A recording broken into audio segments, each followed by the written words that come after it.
gentlemen, on behalf of the organizing committee, which was led by Dr. Albert Byamjisha, I want to welcome you to this double launch, the launch of the Sdg Roadmap, and a little later, the Sdg Secretariat.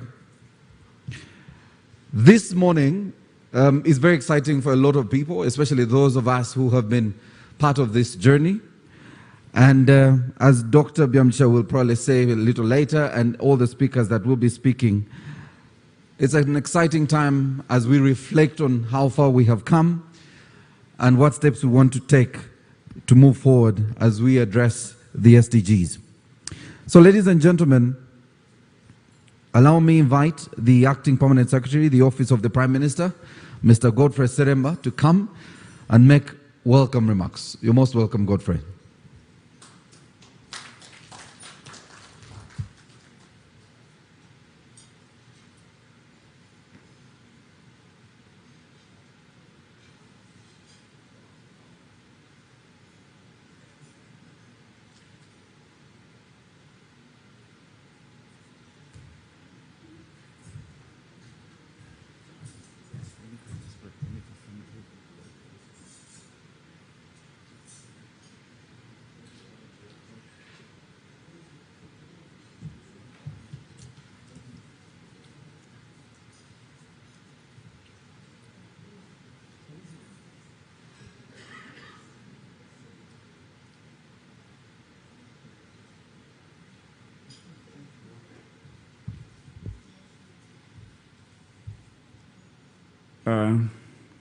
The Right Honourable Prime Minister of the Republic of Uganda, the Right Honourable is about to join us.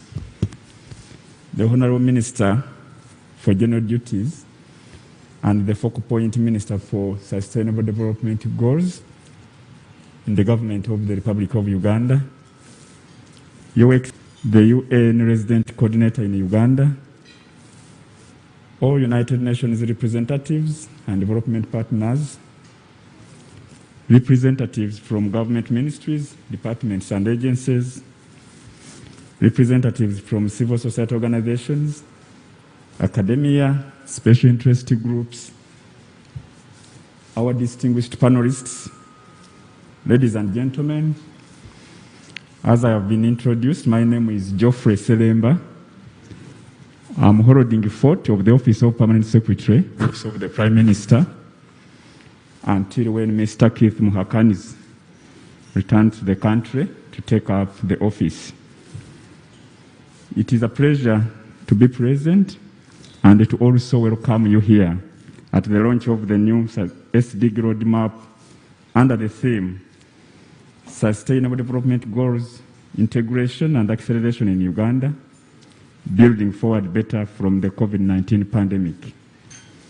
This is a timely discussion for Uganda as we remain determined to effectively implement the 2030 Agenda for Sustainable Development, even in the face of the COVID-19 pandemic, and with the understanding that the solutions to the crisis are embedded within the Sustainable Development Goals.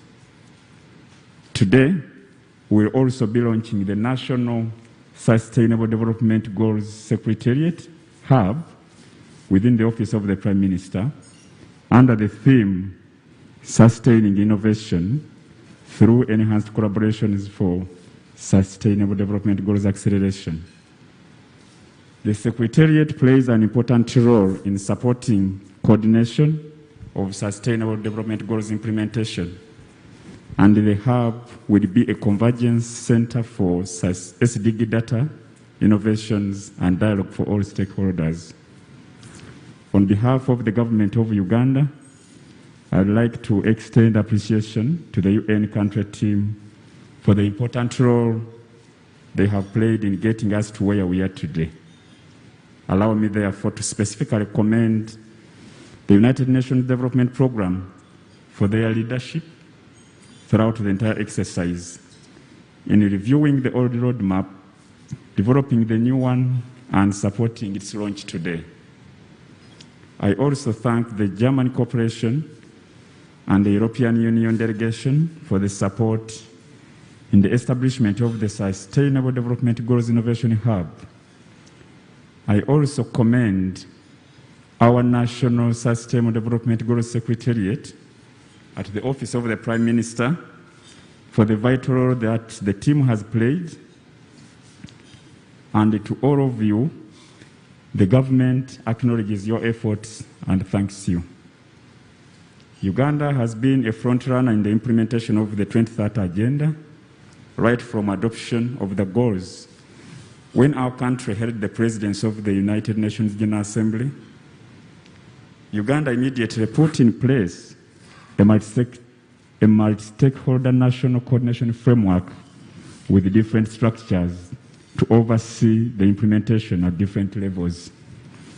At the heart of the implementation were the 5 technical working groups, that is, planning and mainstreaming, coordination, monitoring and evaluation, data, financing and resource mobilization, as well as communication and popularization.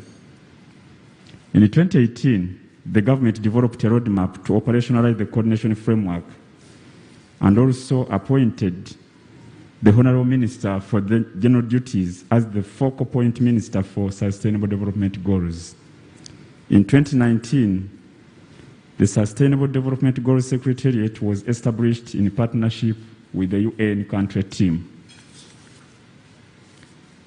The new roadmap comes in the wake of a review that brought out several gaps, which exposed several gaps, which we will be addressing in this coming period that is aligned to the National Development Plan 3. The objectives of this launch, therefore, are 1, to introduce the new roadmap to all state and non-state actors. 2, to initiate a multi-stakeholder discussion to enhance knowledge of the Sustainable Development Goals. 3, to highlight the need for consideration of new policy measures. And 4, to launch a campaign for harmonized adherence to the roadmap.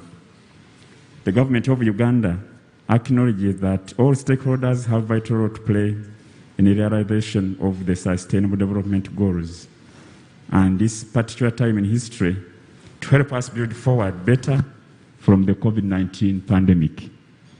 With less than a decade to achieve the Sustainable Development Goals, we look forward to the Sustainable Development Goals key stakeholders using the new Sdg Roadmap to integrate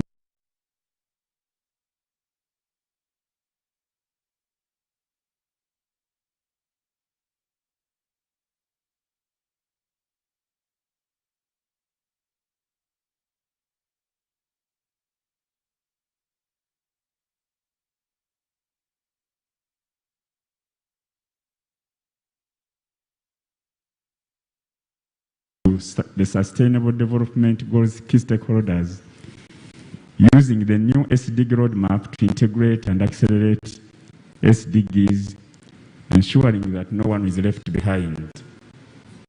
I therefore welcome you to not just the roadmap launch, but also to the next period of partnership as we implement the 2030 Agenda. I wish all of us fruitful deliberations, and I thank you.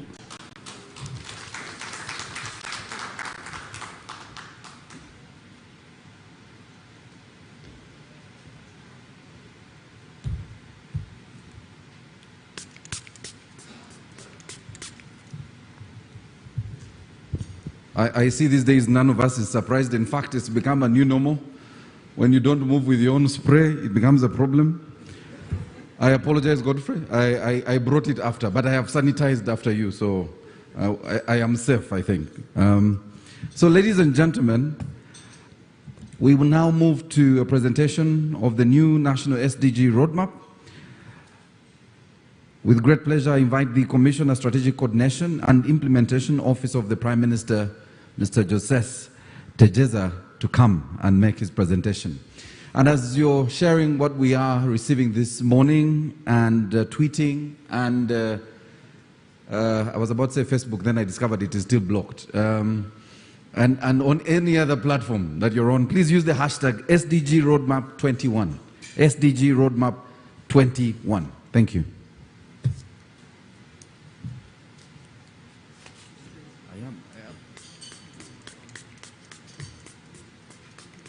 Thank you.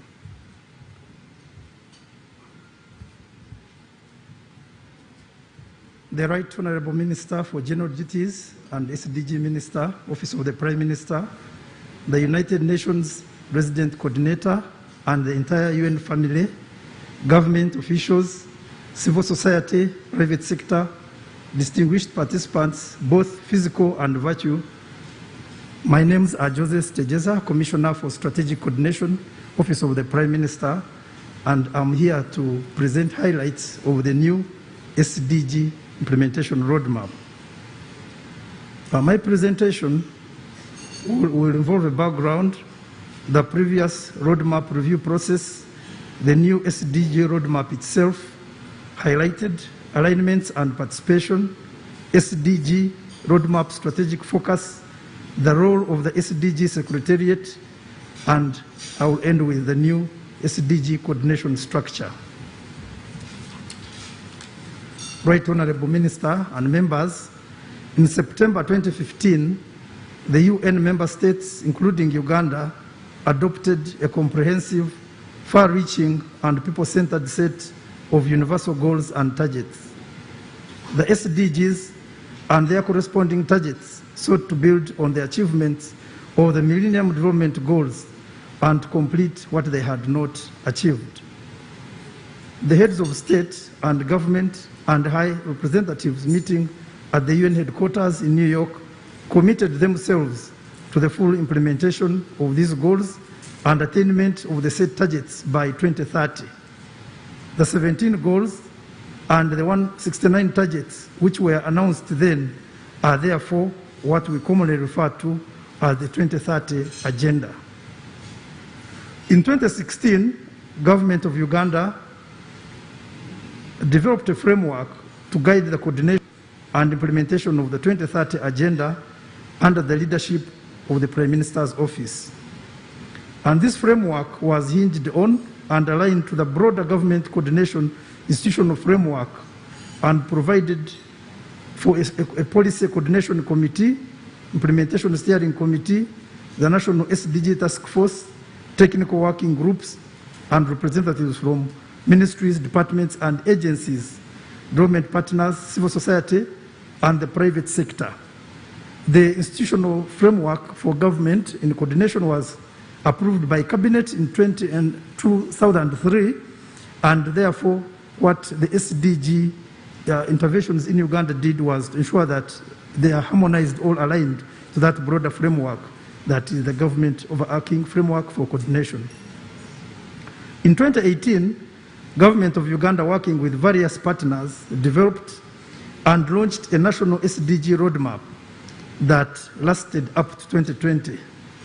This was purposed to operationalize the coordination framework that had been developed then. And with the expiration of the first roadmap in 2020, that's last year, a review was conducted and a new roadmap was developed. And this is the roadmap which I'm now going to present. But before I do that, I seek to go through the review processes that led us to understand or to get premise on which to have our new roadmap hinged.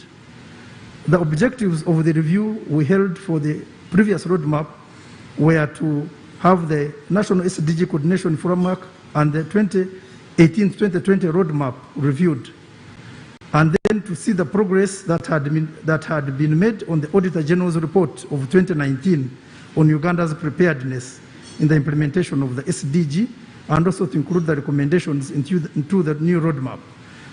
The Auditor General took an exercise that sought to find our preparedness, and this informed by and large the intentions and the strategies in the new roadmap.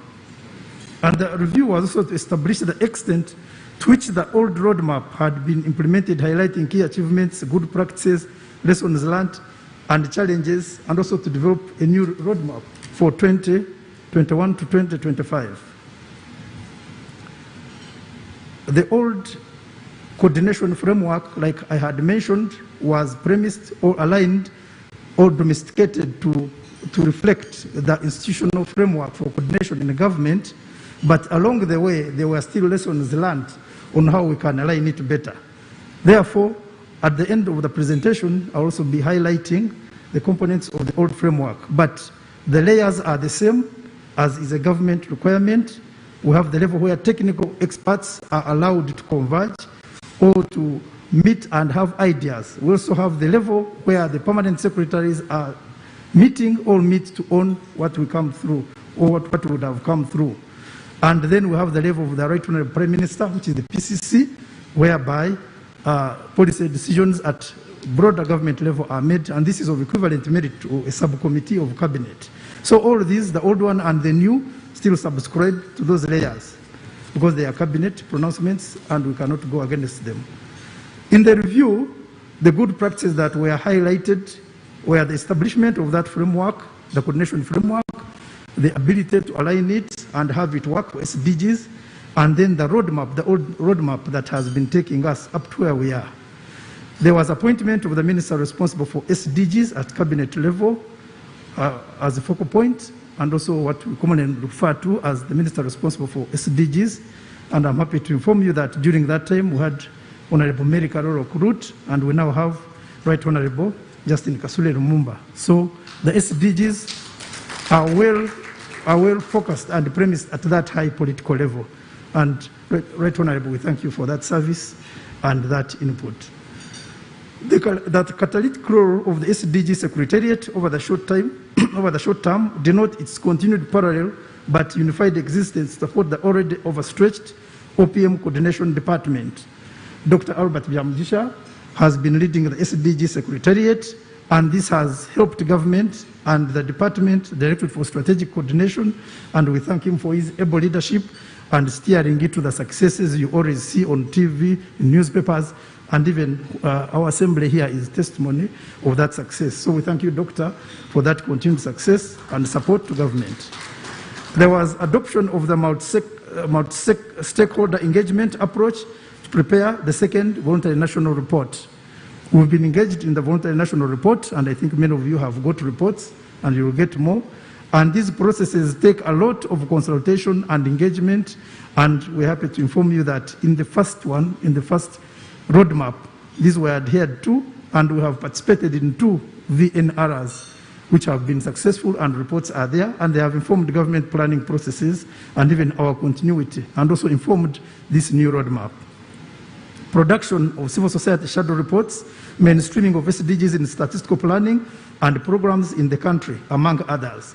Other presenters may let you know what UBOS has done in this area. We have moved to over 500% of our indicators where we were before the advent of the first roadmap and where we are today will be brought to your attention, but we have moved big proportions to ensure that we can report on the SDG indicators and also on the targets and be able to compare with other countries. Recommendations that came out in the review, in the review process, I wish to first highlight the issues that came out through the situation analysis that was carried out, and the attendant recommendations can be read if you have the presentation. The issues were weak policy and strategic impression for SDGs, and the recommendations were to review policies and also determine measurable outcome indicators. Weak SDG coordination framework, and as I earlier mentioned, this has been reviewed, and you see the new review of the coordination framework.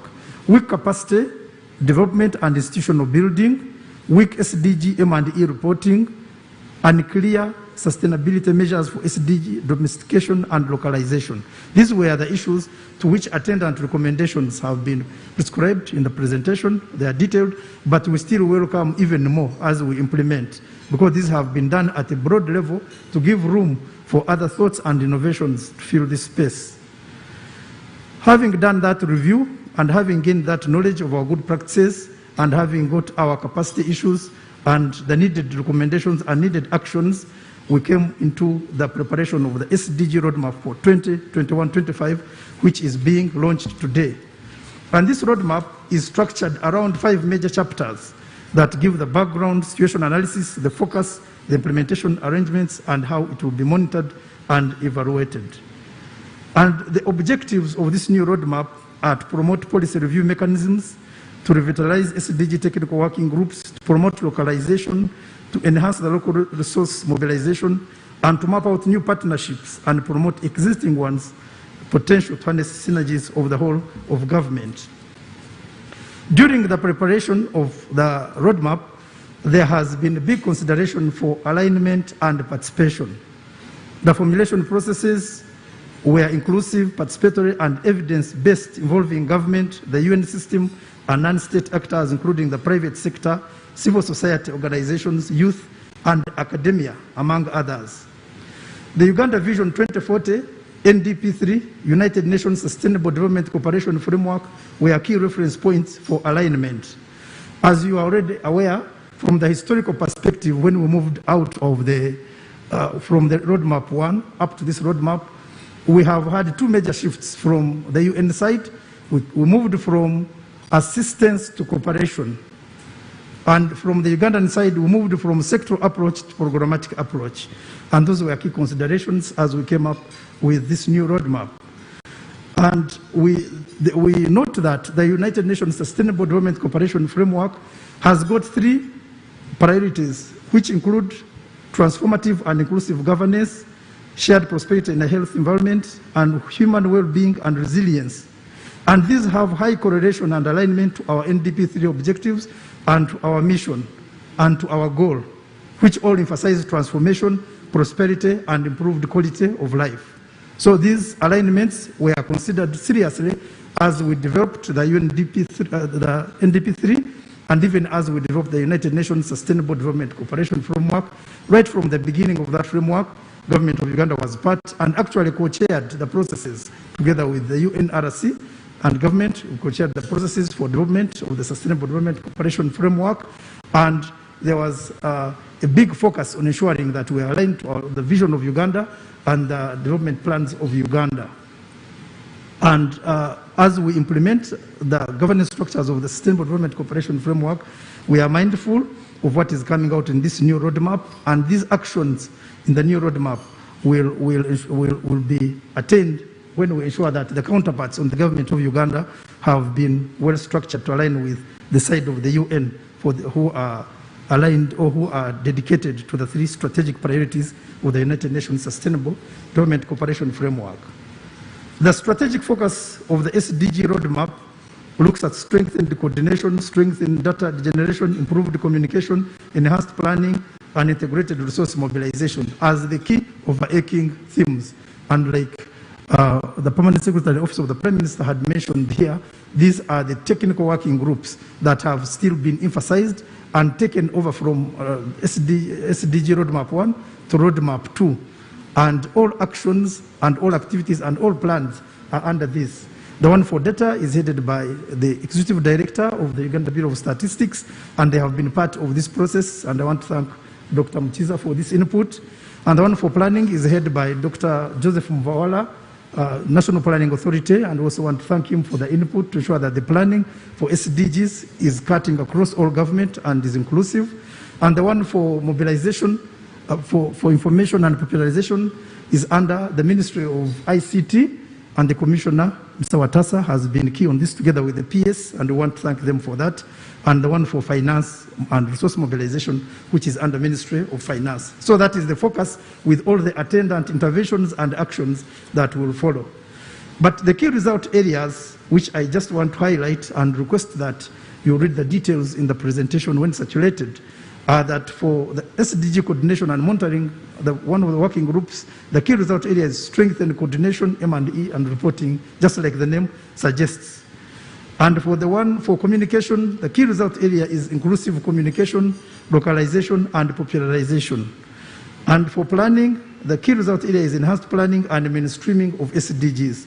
All these have got smaller interventions under them and attendant actions, which also allow different sectors or different organizations to develop their own plans and even strategize further below that, but in line with this overarching key result area that we hope to achieve as a country and that we hope to achieve with our partners. Implementation arrangements in the technical working groups, there have been 5 interlinked multi-sector technical working groups, which I have alluded to, and these will develop own operational mechanisms for engaging with the relevant stakeholders on a quarterly basis and document progress with respect to the SDG thematic areas and with the technical support from the Sdg Secretariat. The role of the Sdg Secretariat in the new roadmap will play the Sdg Secretariat will play a catalytic role in SDG coordination architecture and fast-tracking activities and outputs to achieve results. The Sdg Secretariat will coordinate and support SDG reviews, including voluntary local reviews and annual reviews, to assess progress and ensure implementation is on course.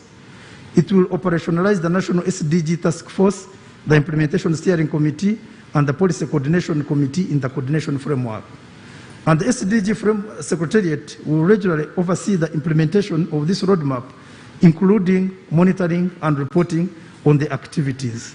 Therefore, this new coordination structure, which we have reviewed in light of the lessons learned and recommendations made from the review of the first roadmap, the new coordination structure places the Sdg Secretariat in the same place in terms of location where it was previously situated under Office of the Prime Minister and specifically under Directorate of Strategic Coordination, but with a core role to oversee and keep an eye on behalf of government on the technical working groups, working arrangements, and also what is expected of them.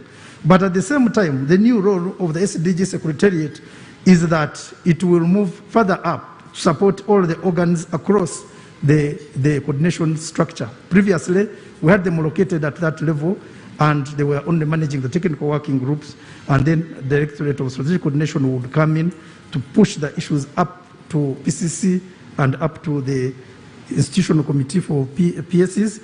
But the new framework requires that they extend their support government further in these processes up to PCC level, so that there is completeness in all this. I thank you very much for listening to me and wish to emphasize that we considered greatly the big principle of leaving no one behind and starting from the one who is furthermost at the back. Thank you very much for listening to me.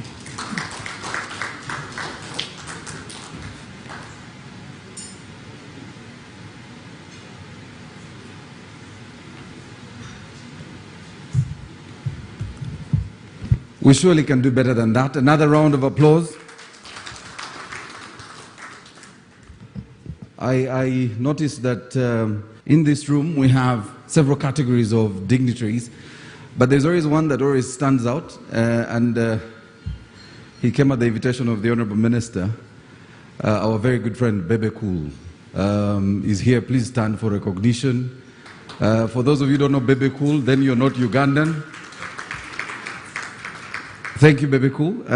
One of the key objectives of today's launch and the conversation we're having from today is to make sure that as many Ugandans learn and know about the SDGs. We can reach as many people. If it's through artists like Bebe Cool, even much better. But I'm not so sure if Richard Nelson, if Richard knew Bebe Cool. So Richard meet Bebe Cool meet Richard Nelson from USAID. All right. So we will now move on, and we are going to our panel discussion. As we do that, again, I want to encourage you to tweet using our hashtag Sdg Roadmap 21. Richard has a very rich profile. Richard is going to moderate our panel discussion. And Richard, I'm not sure, you have the profiles of your panel, so I don't have to. Okay. So I want to introduce Richard, who's the moderator for the next panel discussion. He's a senior research fellow and advisor for the Policy Research and Strategic Partnership at the Center for Basic Research, a leading academic basic and policy research center in Kampala. Now, prior to joining the center, he was the executive director of the Uganda National NGO Forum, a national platform organization for NGOs in Uganda, for 11 years, and executive director of MS Training Center for Development Cooperation in Arusha, Tanzania. So, ladies and gentlemen, welcome with me Mr. Richard Sewachirianga. You're welcome, Richard. Every panelist's chair has a sanitizer, so I'm sure we are safe. And you want me to run through Or you have, if you have them, I am. All right, your panelists. Because I have the profiles, I'll help you do this very quickly. Okay. And on his panel, I will begin with Francis Kisirinya, who is the Acting Executive Director, Private Sector Foundation, Uganda. Francis is a multidisciplinary professional with specialism in finance and accounting, and is an educator and an enterprise development enthusiast. He is currently, of course, the Acting Executive Director, Private Sector Foundation, a role he took over in July 2021. In this role, he previously served as the Deputy Executive Director, PSFU, since March 2019. You're most welcome, Francis. I'll also introduce Ms. Gertrude Rose Gamera. Ms. Gertrude Rose Gamera is the Secretary General of the Uganda Local Governments Association, as well as the Acting Secretary General of the East Africa Local Governments Association. She's a professional graduate lawyer with a graduate of the Executive MBA of ESAMI, awarded by the Eastern and Southern Management Institute in Arusha, Tanzania. And her profile is so rich, allow me to stop there and move on to Dr. Chris Mokiza, Executive Director, Uganda Bureau of Statistics. He holds a Doctor of Philosophy in Statistics and the government agency responsible for the collection, analysis, dissemination, and storage of national important data. This is a very important man. He holds all our data. He previously worked as a statistician at the Ministry of Finance, Planning, and Economic Development. Okay. Dr. Joseph Muvawala. Richard, is he here? Oh, okay. And Dr. Moses Isoba, Executive Director, Uganda National NGO Forum. You're most welcome, sir. I'll quickly run through his profile here. He's currently Executive Director of the Uganda National NGO Forum, a sharing and reflection platform for NGOs in Uganda, influencing and contributing to the development and governance processes. Prior to joining the NGO Forum, Dr. Isoba was working as a governance advisor with Action Aid Denmark. You're most welcome. I think, Richard, this is your panel. Ladies and gentlemen, a round of applause for your panel. I had seen the PSST also on this. Is he here? I needed, okay. So representing the PSST, please do come. I will allow you to introduce yourself, sir, because I didn't get to that detail. So that any of the seats, So please introduce yourself before Richard. Richard, did you want to introduce him? Okay, introduce yourself so that we get to know who you are, sir.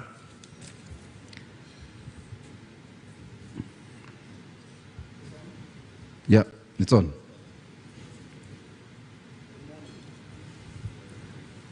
I'm Joseph Enyimu. I'm an acting commissioner, Economic Development Policy and Research Department in the Ministry of Finance, Planning and Economic Development. Apologies from the PSST. He was unable to join due to a conflict of schedule, and I'm here to represent him. Thank you very much.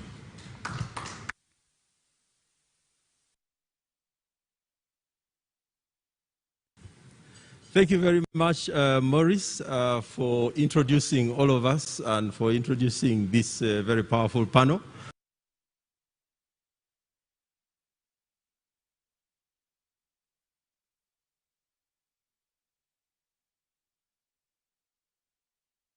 As you can see, all our panelists are people who are very, very much at the heart of the SDG implementation here in the country. And we all know from what Joseph has shared that the SDGs have been part and parcel of what we have been doing as Uganda. Our president is the one who, how do they call that thing which they hammer at the UN? I can't remember it, but there is that hammer. He was the one who hammered it, and then we said the world has adopted the SDGs. So, thank you very much. You better clap for the president. It's not for me. But the reason I say that is, in a sense, that became deep ownership for us. Our Minister for Foreign Affairs that time, Honorable Kutesa, was the president of the UN. And so for the SDGs, Uganda can't hide. We can't keep away, neither can we hide, because we are at the very center of it, of these 17 goals and 169 indicators. And of course, as we shall hear, even on the issues of data, there is a lot that we can see. But without going into the story myself, Joseph Enyimo, you work with the PSST Ramadan, who hasn't been able to come, and you've been working on these SDGs for some time. At least I know personally that you have been also part of even the global working groups. So one of the critical points that I think we have to think about, we are in the last decade of the implementation of the SDGs. By 2030, we should have achieved all those indicators that we set ourselves to do, or we should be very near them. Now, one of the critical issues is the issue around the ambition of the SDGs versus the financing realities of the SDGs. Now, and so many people are still challenged with that issue. How do we ensure that the financing realities that we have, and especially with the challenge of COVID, can actually meet the ambitions of SDGs? So to bring that discussion home, what is happening in the ministry? And I am giving you 3 minutes, so you have a big problem to fit my 3 minutes. Well, thank you for your question. One of the unique elements that informed the design in the mainstreaming of the SDGs into NDP3 was a notion of what we call accelerator SDGs. And this is in recognition of the fact that the realization of SDGs across different spaces and different societies follows a different theory of change. So it's important that every country has an understanding of the key building blocks and foundations that can accelerate results in its context. In the case of Uganda, we have been able to prioritize on the basis of that principle, and therefore to recognize that when we talk about resource mobilization, we are looking far and beyond financial resources. We look at this from a perspective of a national sustainable financing strategy. You may be aware that more than, nearly 80% of Uganda's GDP is in the hands of the private sector. It is not in the public purse. And so the idea that we can be able to mobilize this private sector, one, and close the national savings investment gap is very important. We see that in delivering the goals, many of them are in spaces that are not traditionally the role of the public sector, but we have a role to play in terms of unlocking those resources. And so the onset, of course, of COVID-19 has disrupted certain strategies that we had envisioned, but at the same time, it has reset certain opportunities. And so from the perspective of the Ministry of Finance, we are combining these opportunities to be able to tell a story. Among them is how we locate Uganda within the new opening under the African Continental Free Trade Area, and how we strengthen the whole regional economic integration, because delivering these goals means expanding opportunities and exploiting those opportunities for business.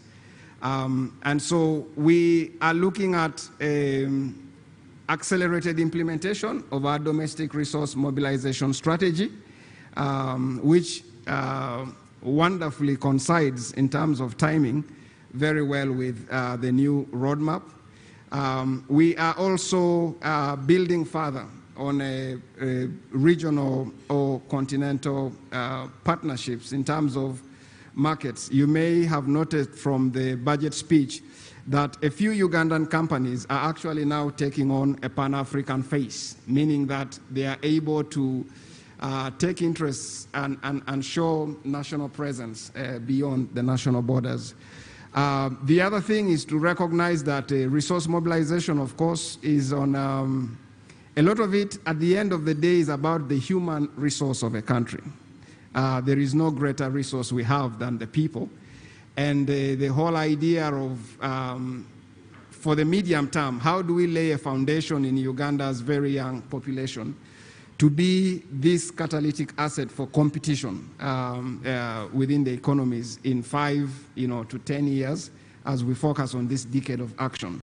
So being able to make sure that we can close the learning gap that has been created by the COVID pandemic and not allow this to unravel a negative trend. I guess the Bureau of Statistics will be soon launching the results of the Uganda National Household Survey, where we'll be seeing some of the gains we have registered as a country on that front. So we are counting on those type of resources to really put us on a competitive edge, but also broaden the tax base so that we reduce our reliance on external sources of funding.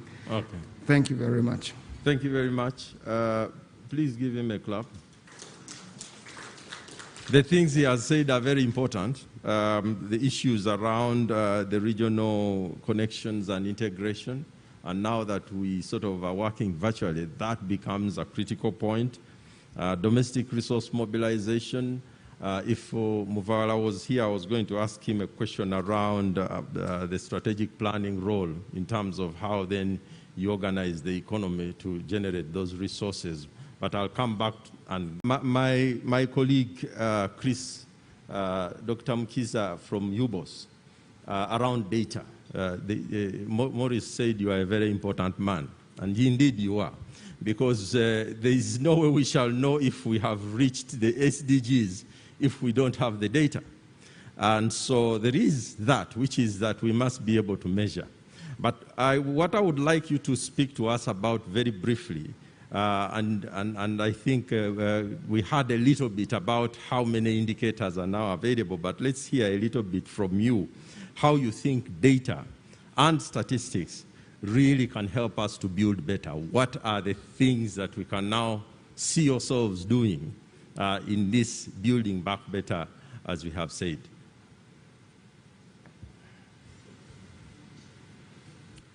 Thank you. Well, Right Honourable Minister and all dignitaries, we have a lot to do in building for better future, especially under the emergence of COVID-19. Before COVID-19, as was reported in VNR, we had moved from 32 indicators to 92, and we had anticipated that by the end of this year, we should have reached 130 targets. And we still think we shall have lost about 6 months to reach it. Data is important, one, especially in this period, to plan better, to do interventions better, and make policies and investments better amidst COVID-19. We have developed the national plan for sustainable development that engages all stakeholders, public and private sector, so that we can get evidence how we are progressing. We have also, as Joseph has said, incorporated the civil society organization. with the assistance of UN Women, we have developed the citizen-generated data manual so that the civil society can also participate while undertaking the activities, economic activities. They generate a lot of data in them, and we need to harness it. So generally, we are lagging behind by achieving what we are supposed to do. Out of 232 indicators globally, Uganda's applicable indicators are 201. And now, by end of June 2022, we shall be at 130. And you can see we shall still be having a gap. Now we have planned to harness the civil society generated data, use of artificial intelligence and data science to mainstream it into the traditional data sources. The traditional data sources have been surveys, censuses. We are also strengthening the administrative data generated by ministry, department agencies, and local governments. In our strategic plan, we want all ministries, departments, and agencies and local governments have statistics strategic plan and functioning statistical offices so that they can organize the administrative data generated. And once all that data is organized together with the harvesting the big data, we shall be able to achieve the targets by 2023. So that in the next 7 years, the government will be able to inform their actions with the evidence generated. And we are happy that we are getting cooperation from the government, from UN partners, especially UN system, and the data will be published on real time on the Open Data SDG platform. And at the global level, Uganda is taking lead. So we want to enjoin all of you, private and public sector, to organize the data and make sure that the people, the resource that Joseph has alluded to, the youth especially, are not left behind. There is a big problem of employment, and we saw in the COVID period, the surveys, the quick surveys we did, found that over 70% of businesses reduced their workforce, and the youth, the women, were the most affected. And therefore, we need to use that data and statistics to see how we can arrange and adjust and stop doing things as usual. And doing things in a new normal requires us also as statisticians to think of other methods of getting the data so that our work to give the country what they need becomes simplified. Thank you. Okay. Thank you very much. I think that's helpful to know that you are going beyond the traditional approaches of surveys and censuses to actually think about artificial intelligence, administrative data, and civil society generated or citizens generated data. Because I think in this decade, we really have to talk about a data revolution. But the thing that Gertrude always talks about is her local governments, and everybody knows they are yours. She says, how is this going to go down till the local government? But Gertrude, I'm not going to now take you to the critique of the data issue, but I think we now know that when we talk administrative data, it has to be coming still all the way into the administrative local government units and all that. But the question for you, and we've been working with you on many of these things, so I know that you have done some work around leadership for SDGs at a local level. We talk about capacity building for local governments in implementation. But really, for me, capacity building is just one part of the larger pie that we need to build, which is local leadership for SDGs at a subnational level. So speak to us in terms of what you see, the country doing in this next, no longer 10 years, but in this decade, which we are seated in, around leadership for SDGs at a local government level. Thank you very much, and once again, good morning to everybody. It's a pleasure for me to be here to speak for the local governments, as usual. And as usual, whenever I walk into a room, I wonder how many local governments are in the room, because that's very important. Where government is, there must be a seat and representation of local governments, because these two are partners. Local governments are the right hand of government in any program implementation, and when we get that right, we can be able to move our development agenda forward.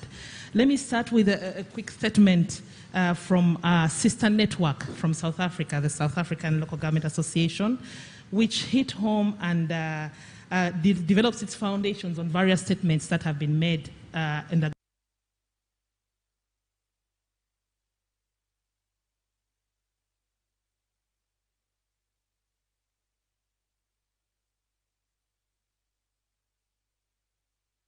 where we find ourselves as local governments, are ultimately the key site of delivery and development, and as such, the local government is central to the success of sustainable development.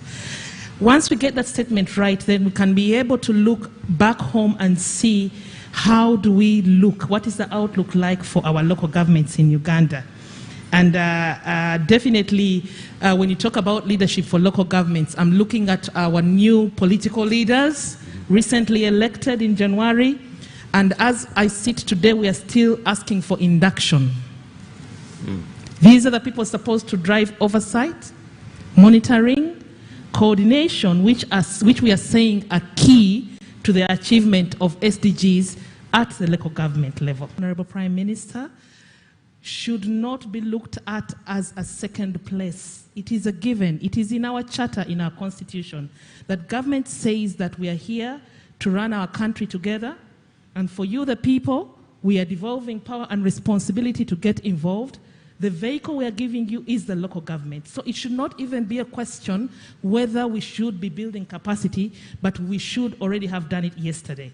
So today we should have had our councillors being inducted and already being talked to about the sustainable development goals, because they have a critical role in mobilizing the communities we are looking for to bring on board.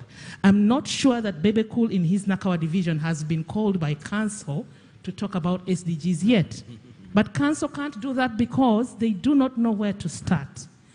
I sat here when they report to these leaders, so that we give them, do they call decrypting the message, making it sensible for them. What are we looking out for?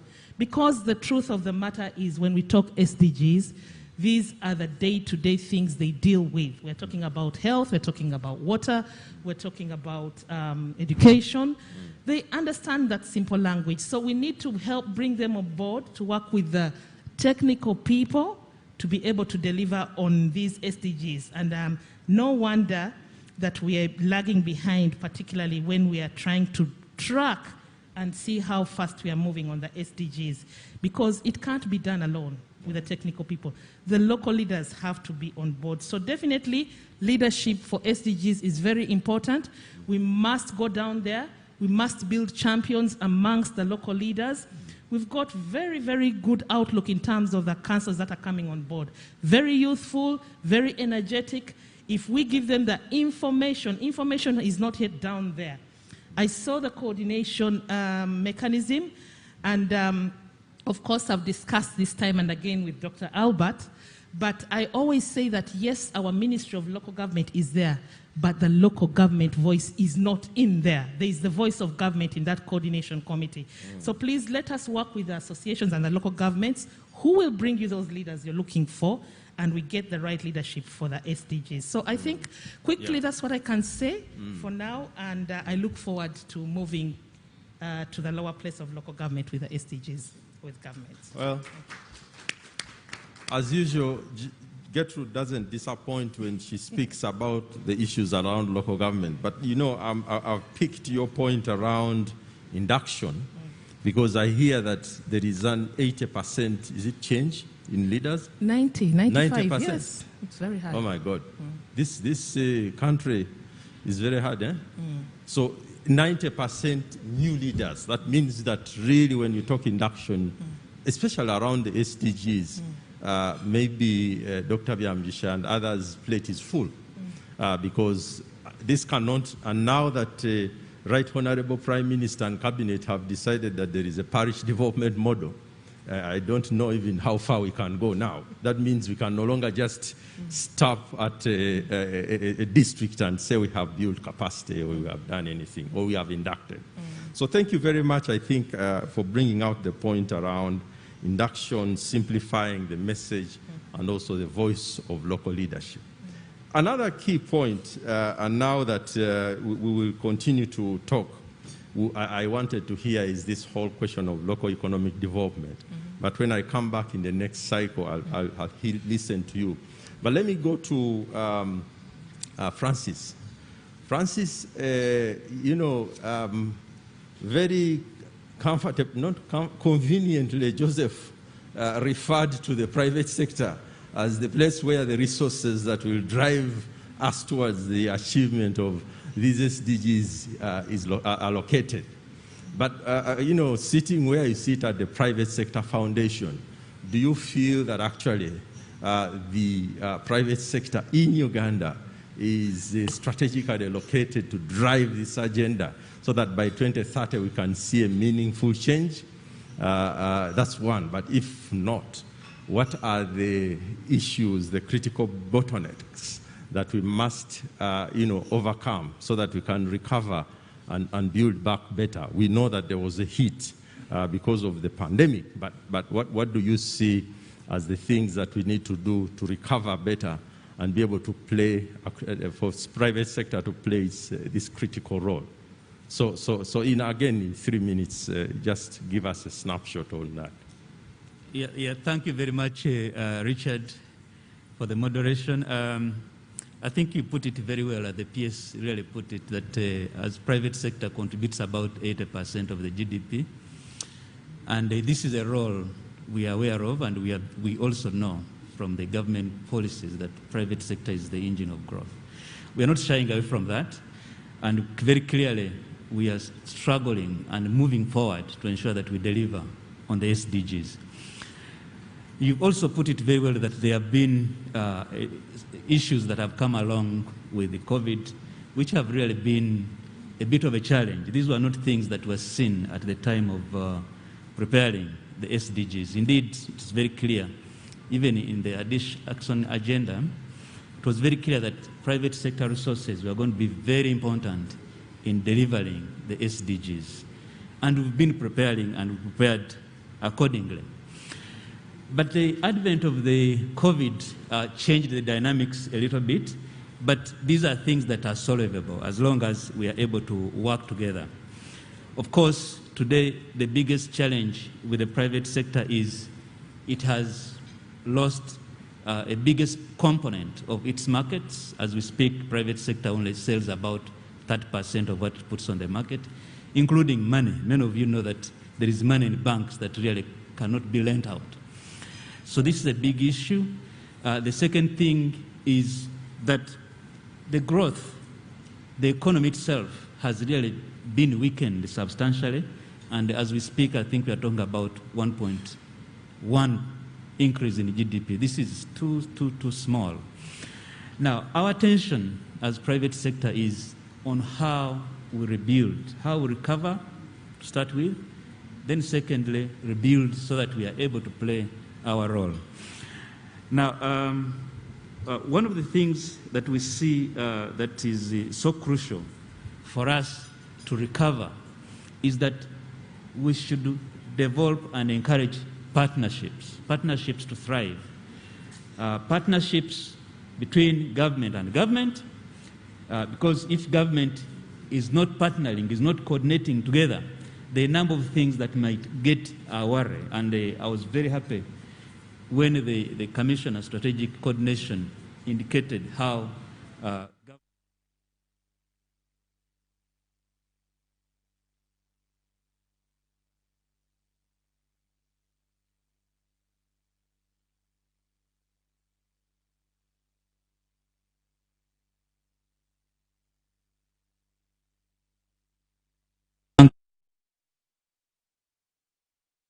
partnerships, first of all, in terms of policy making. We've been on the table for a long time with the government in policy making, and this is something that we think going forward will be very important. But we would need this time around that it does not only end at making policies.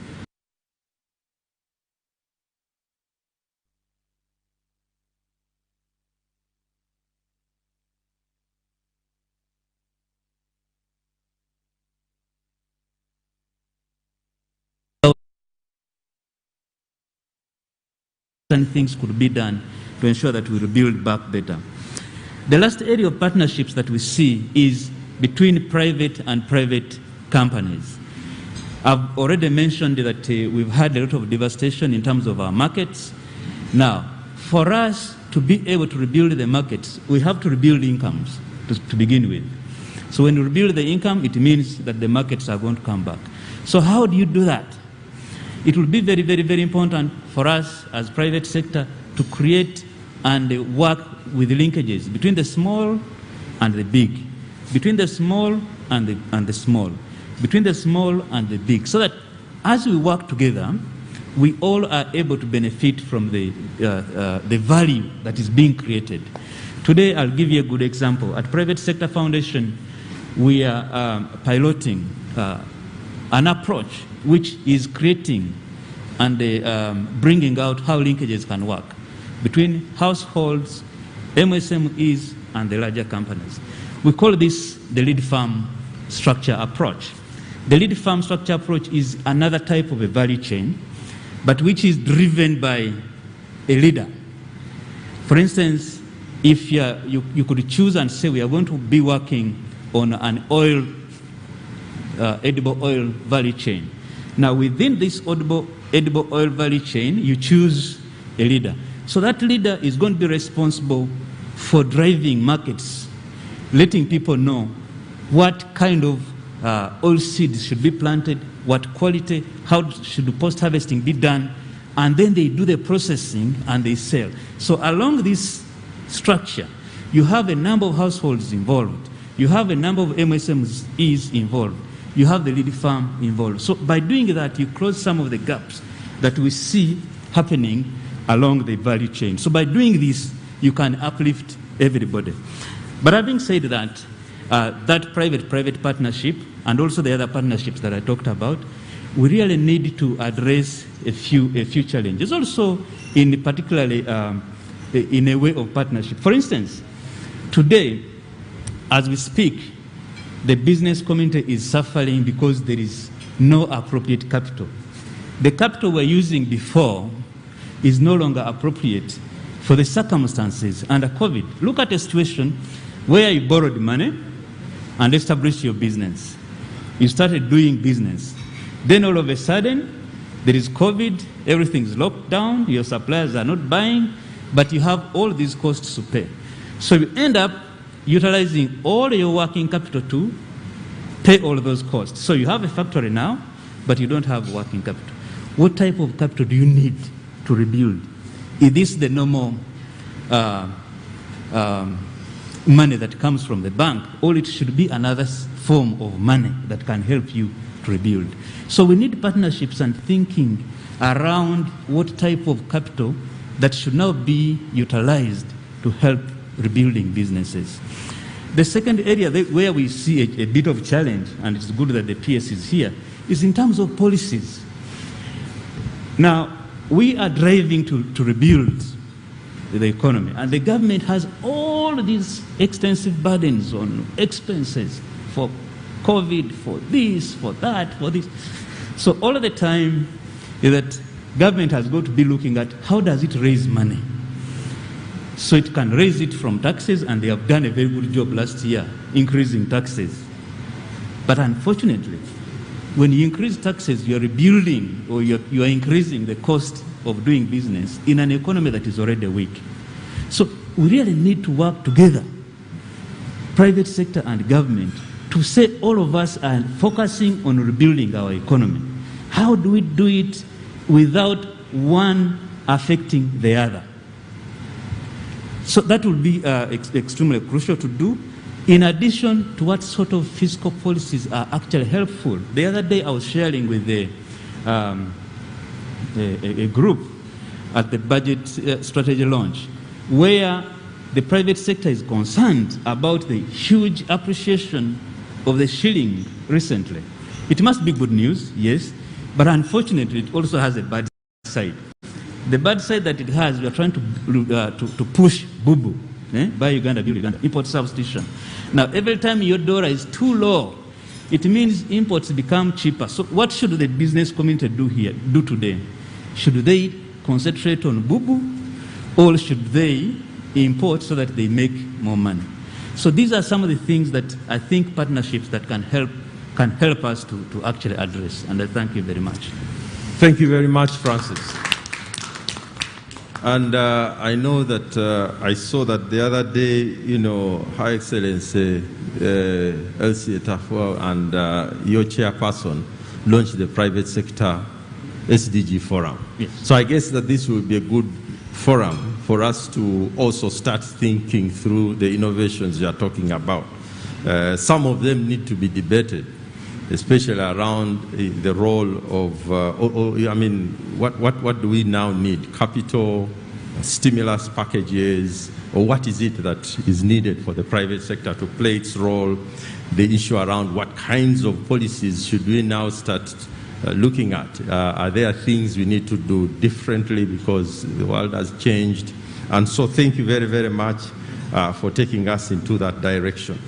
There are several things to come back to, but we'll see how much we can do now that we don't have lots of time. Now, Moses, as a person who works with citizens' organizations, you have heard this speak. And for the SDGs, at least all the 17 SDGs, citizens have to be at the center. And as you know very well, globally, what we said that the world was doing is to have a universal promise to leave no one behind. I think this is the first time in hundreds of years when you have nearly every goal has the word all, which is interesting. But speak to us about where you see this decade and what civil society needs to do to ensure that this universal promise becomes a reality for Ugandans. Because yes, before we are talking about, we need to understand and know, but right now I think we are in the decade when we should reach certain commitments by the end of 2030 or by 2030. But talk to us a little bit about what civil society sees its role to be within this accelerating, the decade of acceleration. Thank you. Thank you, Richard. As civil society, we place a very high premium on supporting government programs. So for us as civil society, right from the beginning, when as a government we signed up on this 2030 agenda, we quickly knew that the only way we can make sure that everybody is involved was to make sure that we exploit our main theater of activity. Our main theater of activity as civil society is always at the grassroots. And therefore, we quickly, right at the beginning, we quickly innovated the Leave No One Behind campaign, which we dubbed the Tonde Kamabega. And this was intended to popularize the SDG agenda. This was intended, like my colleague from Uruga said, just to make sure that the information is made available to the communities. Because at the end of the day, all these SDGs and their 169 targets, the main person that we actually want to make sure that is not left behind is the citizen. So as citizen organizations, our point of work has been in rolling out the campaign of Leave No One Behind, or Tonde Kamabega. And we feel that that is critically important so that we are able to move from development jargon to be able to move to the communities and be able to translate the SDGs into what they understand. Because in their day-to-day life, they are actually dealing with these aspects. They are not, it's not completely new, but being able to translate them into their work, into their languages, is something that we've actually working on. And then secondly, we also feel that the only way we can actually mobilize civil society at both the national level and the subnational level to be able to promote the agenda of the SDG was to construct a national CSO SDG reference group. And so, under this, we have different organizations that are, over 100 actually, both at the national and subnational, that are actually addressing on each of these 17 SDGs. And that CSO reference group has been very, very critical in making sure that the connection with the coordination mechanism of the Sdg Secretariat, that it's made alive on a regular basis. So we certainly also have made sure that as citizen organizations, we are in constant collaboration with the Sdg Secretariat. And for us as civil society organizations, on the issue of popularizing, on the issue of taking the information down to the people, for us is very critical. And we remain cognizant that as new leaders were held in at the beginning of this year, the Parliament is very critical, and there is the Parliamentary Forum on SDGs, and we're going to be taking part in the orientation of the Parliamentary Forum on SDGs. For us, those are critical levers which we need to be able to work with as a way of making sure that the SDG agenda cuts across all the different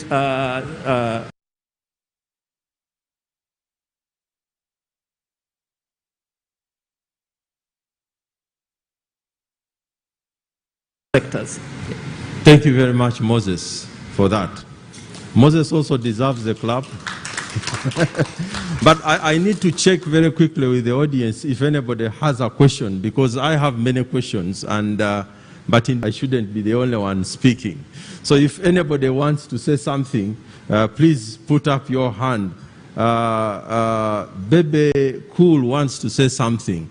And get a microphone next to Bebe Cool, or let Bebe Cool get next to a microphone, and I'll give him a minute. I know he can say many things, but in a minute, you are welcome to say something, Bebe Cool. Thank you so much. Protocol observed. First and foremost, I want to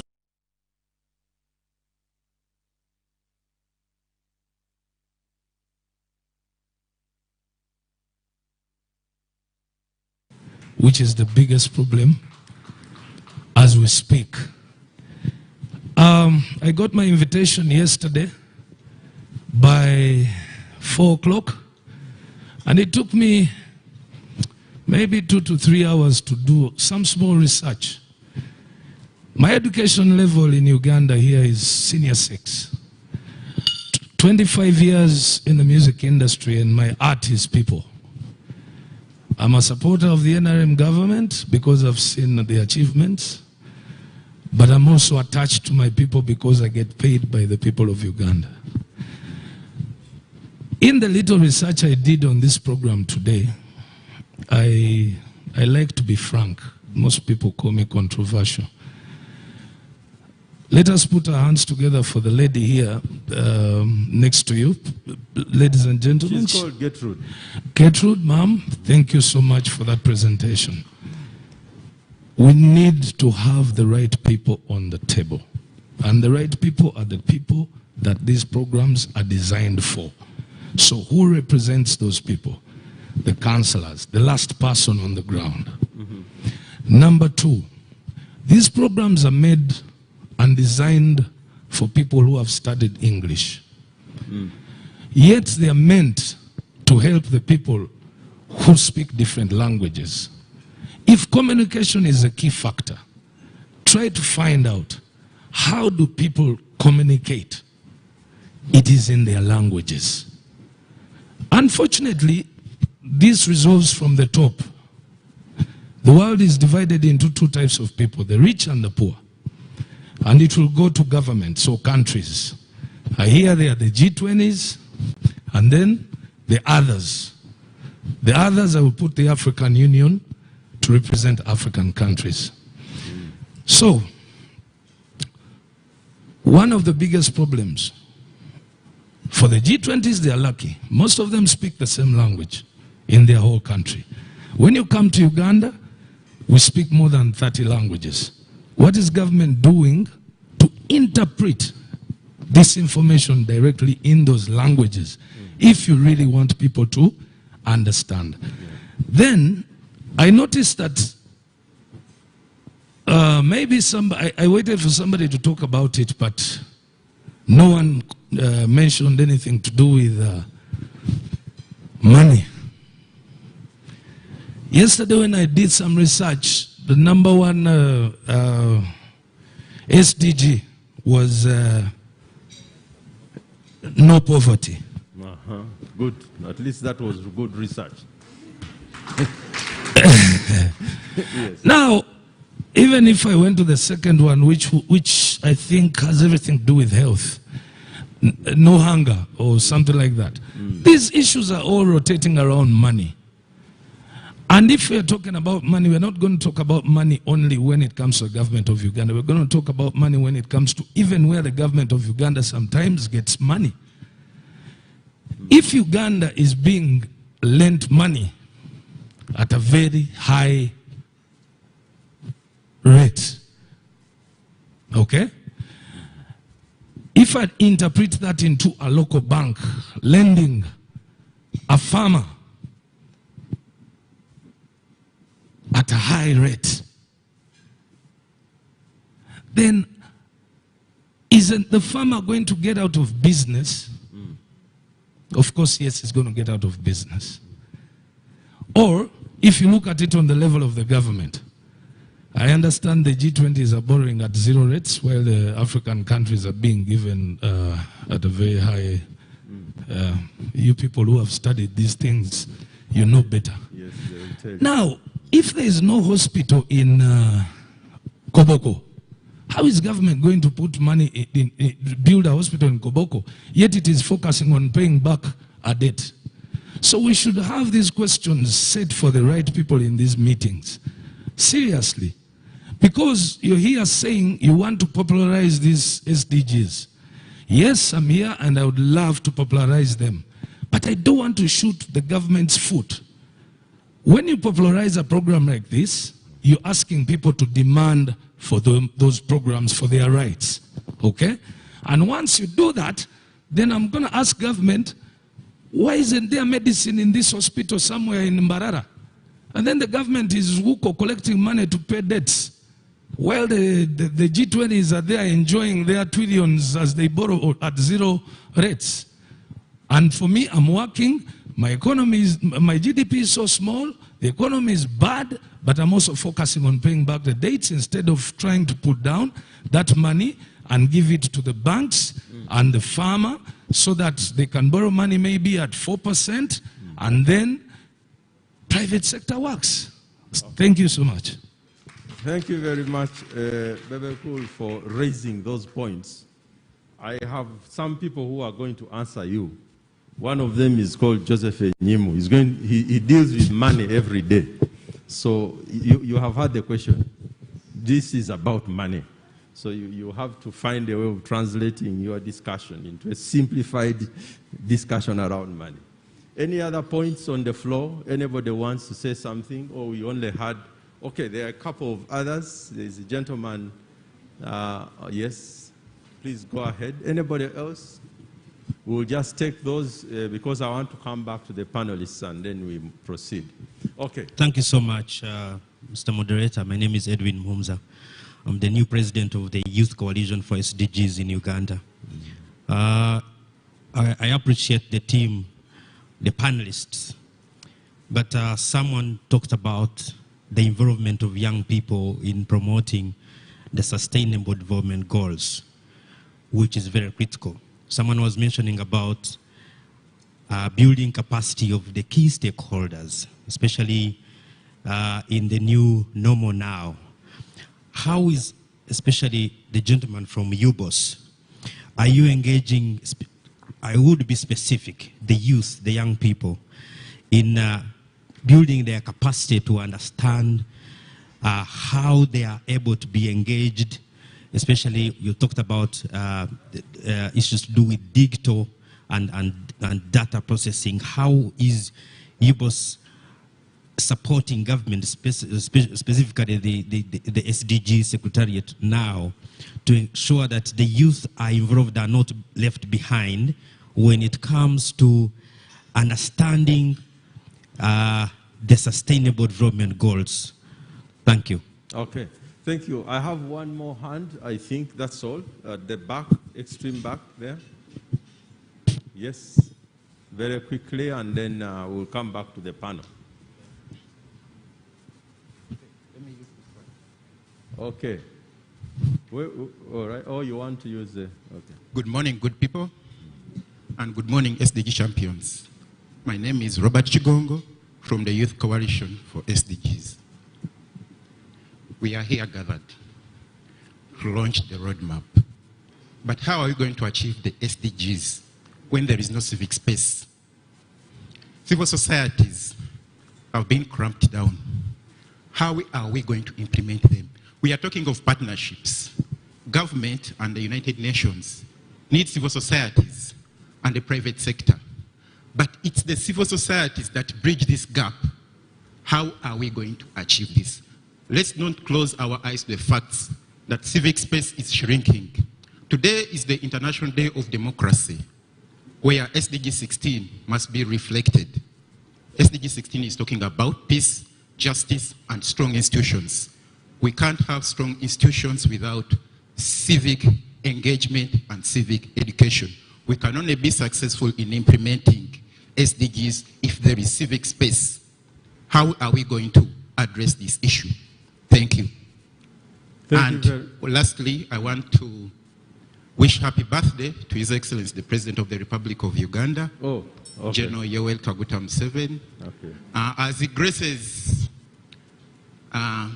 we pray that God blesses he thinks about this country and the future of this country. Thank you very much. Thank you very much, Chigongo, for reminding us about birthdays also. But now, before we go to birthdays, let's deal with some issues related to the SDGs. I think there are some interesting issues that have been pointed out.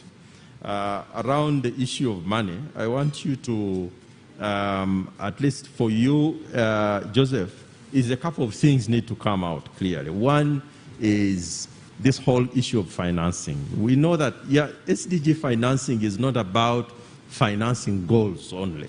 It's about financing national development, which is what is anchored within the National Development Plan.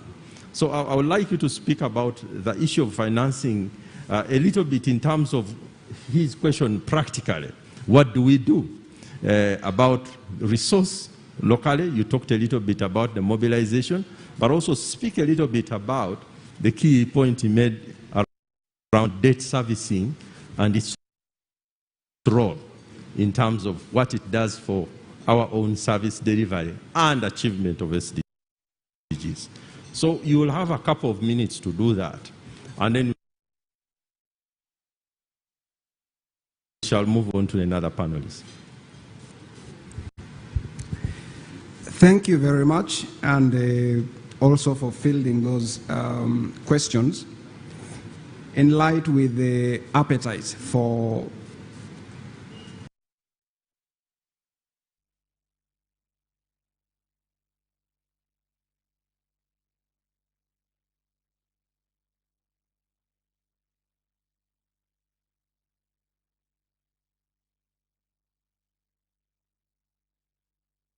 the share of our population that is in the non-money economy, what they call a subsistence economy. The numbers from UBOS put that at about 2 out of every 5 Ugandans is in that economy. Now, the approach of the government and we as a country is to recognize, like PSFU rightly said, that yeah, government can give jobs, but the majority of the jobs come from the private sector. If the private sector is to hire people, they don't hire you because they like you. They hire you because you are a production factor. They need your labor to produce and sell. And it's important that more Ugandans enter into that market space so that they can buy and consume the things that the private sector produces. That way we build better local businesses. So one of the things that we see which is central really to Uganda's acceleration in terms of the different SDGs is, correctly as you said, raising incomes in a broad-based manner across the board. And in the case of Uganda, agriculture is at the heart of that. And it is for that reason, for example, that government is pushing the speedy realization of the new vehicle we call a parish development model. The idea is that if we can move this 39% of Ugandans out of the subsistence economy into the money economy, one, they become a market force, but two, we transition the country to a phase of creating wealth, not just surviving. Because when you're surviving, you are not part of those that are generating effective demand. It means that maybe we are spending more on you than you are spending on the economy. So that is one thing. And I want to give a good example. If we take something like coffee, coffee is one of the 18 commodities that have been prioritized in the parish development model. Last year, we broke a second record. We exported over 6 million bags of coffee. We've never done this since independence. And this is the second year in a row that we are doing that. In the midst of COVID, Uganda displaced India as a market leader in Italy in the sale of coffee.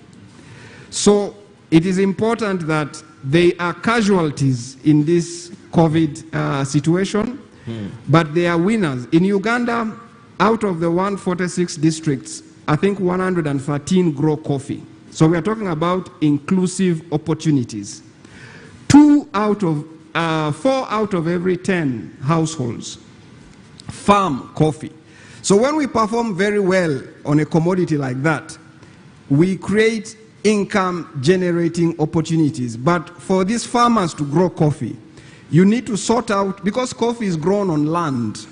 You know, you can't grow coffee without land. And it is for that reason that government is prioritizing what we call land reform, to make sure that the people have security of tenure. And we are investing in land administration, planning the country. The second thing which is important, it may look very far from us, but the issue of markets. When you have the population we have in Uganda with the level of incomes, it means that it will be a while before our local market can generate the kind of demand that can drive change at a level that pulls people out of poverty at the rate we aspire. So we have to build partnerships that allow us to reach wider markets. And that's why, you know, regional integration, you know, global economic partnerships are an imperative for these SDGs. In the case of Uganda, again, PSFU talked about types of capital and the difference. One of the things that not many people may be aware about that even in the midst of this COVID pandemic, by last year, in terms of money, you can get money from a bank, or they are what we call non-bank institutions or non-bank sources. For example, the capital markets of Uganda. Capital markets in Uganda account for about 1 in every 20 shillings of our GDP, 5%. So last year, assets under management, the Ugandans are coming together in what they call collective investment schemes, realizing that as an individual, we're talking about partnerships, okay? You may not be able to do something as one employee, but if you come together as 20 people, you can save some money and do something which is transformative, okay? So we have been able to grow assets under management through the capital markets. And we are, I think this year we'll be hitting something like 800 billion shillings, heading for 1 trillion. And that has been a 5-fold increase over the NDP2 period. So it is about, thinking in new spaces, innovative ways. How do we talk about governance? A point was made about governance. How do we govern our businesses so that we can attract partnerships? There is money floating around the world looking for what we call equity investments. How do I come and inject capital in your company? I need to have confidence that your company is professionally run. You have good books. It is not commingled with your family affairs. So that this is the story we need to be able to tell our people and to build that quality of a private sector. Lastly, talking about markets. When you get an income, you can invest it, of course, or you can, consume or spend it. The approach of the government is that if we can deliver good public services, we will save the population of the need to spend in that area. If we deliver good health care, good water, if the roads are good, you don't have to visit the mechanic too frequently. If the schools are good, then you don't have to opt to go for very expensive private education. And this is where we need partnership in leadership. How do we hold our leaders, talking about local governments? How are the local government officials engaging with the population? Accountability for results, not paper accountability like my PSST says. These are issues that are community, at a community level, and we need to take on that task as local governments. Recently we had the gap at the assessment of local governments, okay? And some of the issues that are coming out are not issues of money. They are issues of just, the social pact with the local leaders, and not just leaders of government, but also leaders in business, okay? And so the SDGs is really a phenomenon, okay? And these energies come from sources beyond the public purse.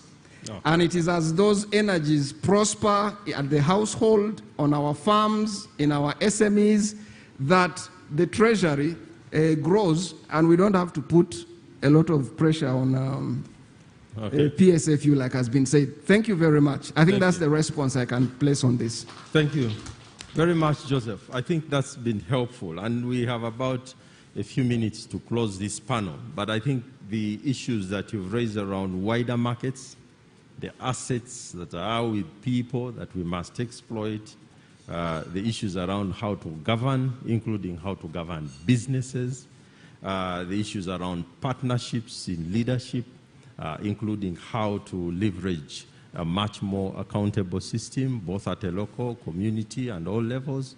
I think these are critical, and thank you very much for that. But Mokiza, a young man on the floor asked you a question around data and how you are utilizing what young people are doing around how they are utilizing data. Yes, that is one of the key points, but I wanted to hear more from you in terms of, because you did tell us a little bit about community data, data from civil society, and all these kinds of things. And we know that the world we live in now has really been structured around the data revolution, that all of us are now data producers. But how that is used and analyzed would be helpful. And I think now that we have an Sdg Secretariat and another place like that, I wish you could tell us a little bit about some practical elements that UBOS, either is calling data users to do, something practical that we can do to help the data environment in Uganda to deliver the SDGs. Are there any key points that are practical that we must undertake as citizens in this data revolution? Thank you. Well, that question is very interesting, and us in the national statistical system, our business is well cut out. Data production, data processing, analysis, dissemination, use, and evaluating the impact of the data. And at any one given time, even as I speak now, we have over 500 youth involved in data generation. My chairman is here, he will confirm it, that we have fieldwork programs that are solely run by the youth, and they are using the cutting-edge technologies. We are no longer using paper questionnaires. In the end, you may think they are just doing work for data collection and being paid, but they are also being trained in how to use these digital solutions. And when they go to the respondents, to a household or to a business, and they are getting the data, going by the questionnaires, analyzing it, they also are learning in production activities. We have, for the last about 20 years, those are three, they are youth that we started with on this informal cross-border trade, collecting data on the informal activities crossing the border. They had senior 4, senior 6. A number of them have studied, they have become undergraduates and masters. And they're in big offices, they are owning their businesses. So that's part of the contribution. And we also have a graduate program where young graduates, of course, who are trained in the business of statistics or economics or IT, are given an opportunity to come, do internship. We also nurture them in understanding the statistical production. And then those who are lucky are absorbed in the mainstream or in the MDAs, local governments, or they start their business. So I think so far we are touching the youth. To the moderator, citizens-generated data is one of the important sources of getting evidence of how the country is progressing towards achieving the Agenda 2023, 2030, and the NDP 3. We have worked with about 3 civil society in developing the strategic plan for statistics, and these are our champions who will also reach out to the other civil society, including these small businesses. Whichever business you are doing, you are actually generating your own data. And that data is helpful in making you understand how you can perform. There's a group of youth from Kawempe. One day they called me, they said, But Executive Director, how can we use your data? We have a small business, we started as a small band, and now we are a group. And we want to use your data to showcase to government that we can tap resources from the other natural fund. So I called their leader and we went through, and they have now started an association and a circle. They have bought land, talk about land. He was giving me testimony after like 6 months that he has bought land in Kamwenge, and is growing. He started by growing, the group started by growing maize. Now they are on beans, and they are planning on getting the cattle because of the use of the data and seeing where the value addition and where much of the economy is generated. Oh. So I think with that, we think the national support system is making a contribution. Thank you. I think you've raised some important and very critical points around even capacity development within the data generation ecosystem, young people being helped to do that. And here you are also to talk about application in terms of how people can use data to make decisions that are economic.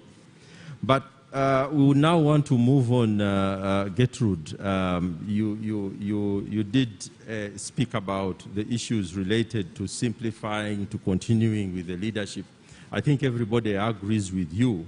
But if you are to wrap it up for us in terms of things that we need to do at a local level, especially to fast track the SDG implementation, which ones come to your mind as the critical areas that we need to touch on as Uganda?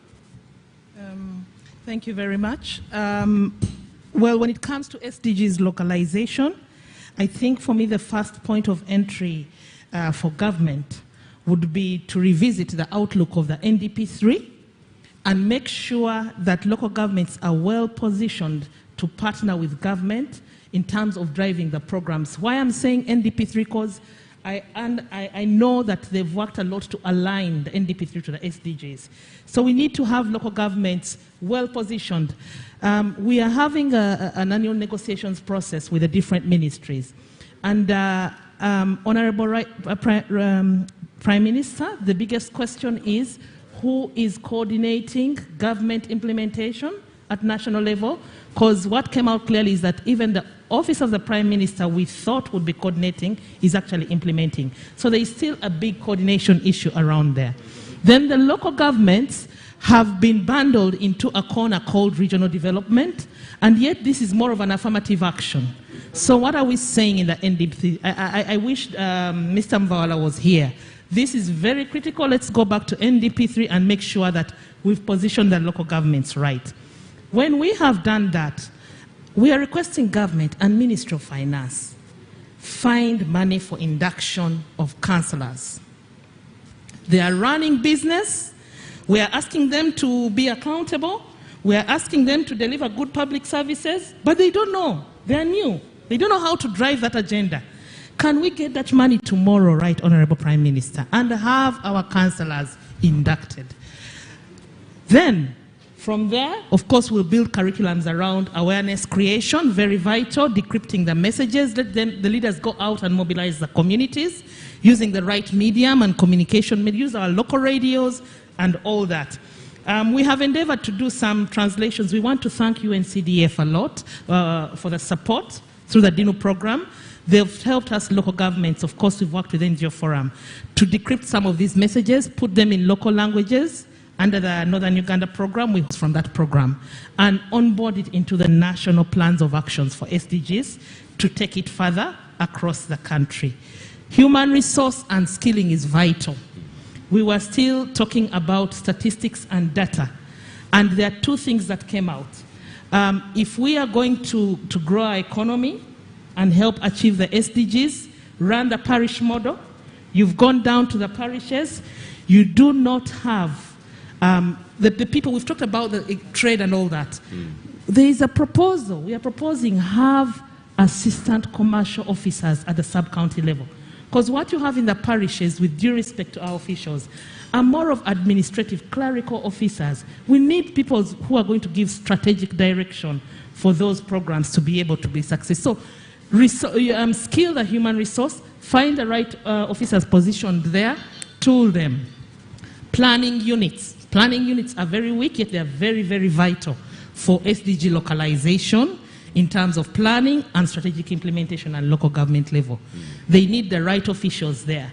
We did a quick scan of the quality of planners we have, the qualifications to drive the planning units. We need to do better. So we need to build that capacity of the planners, right from the processes of planning through to rolling out our plans, development plans, into being responsive to the SDGs. NPA said yesterday only 30 local governments have approved development plans. 30 out of 145. So we need a lot of work to do there. I wanted also to say one last big one, financing. Put money in local governments.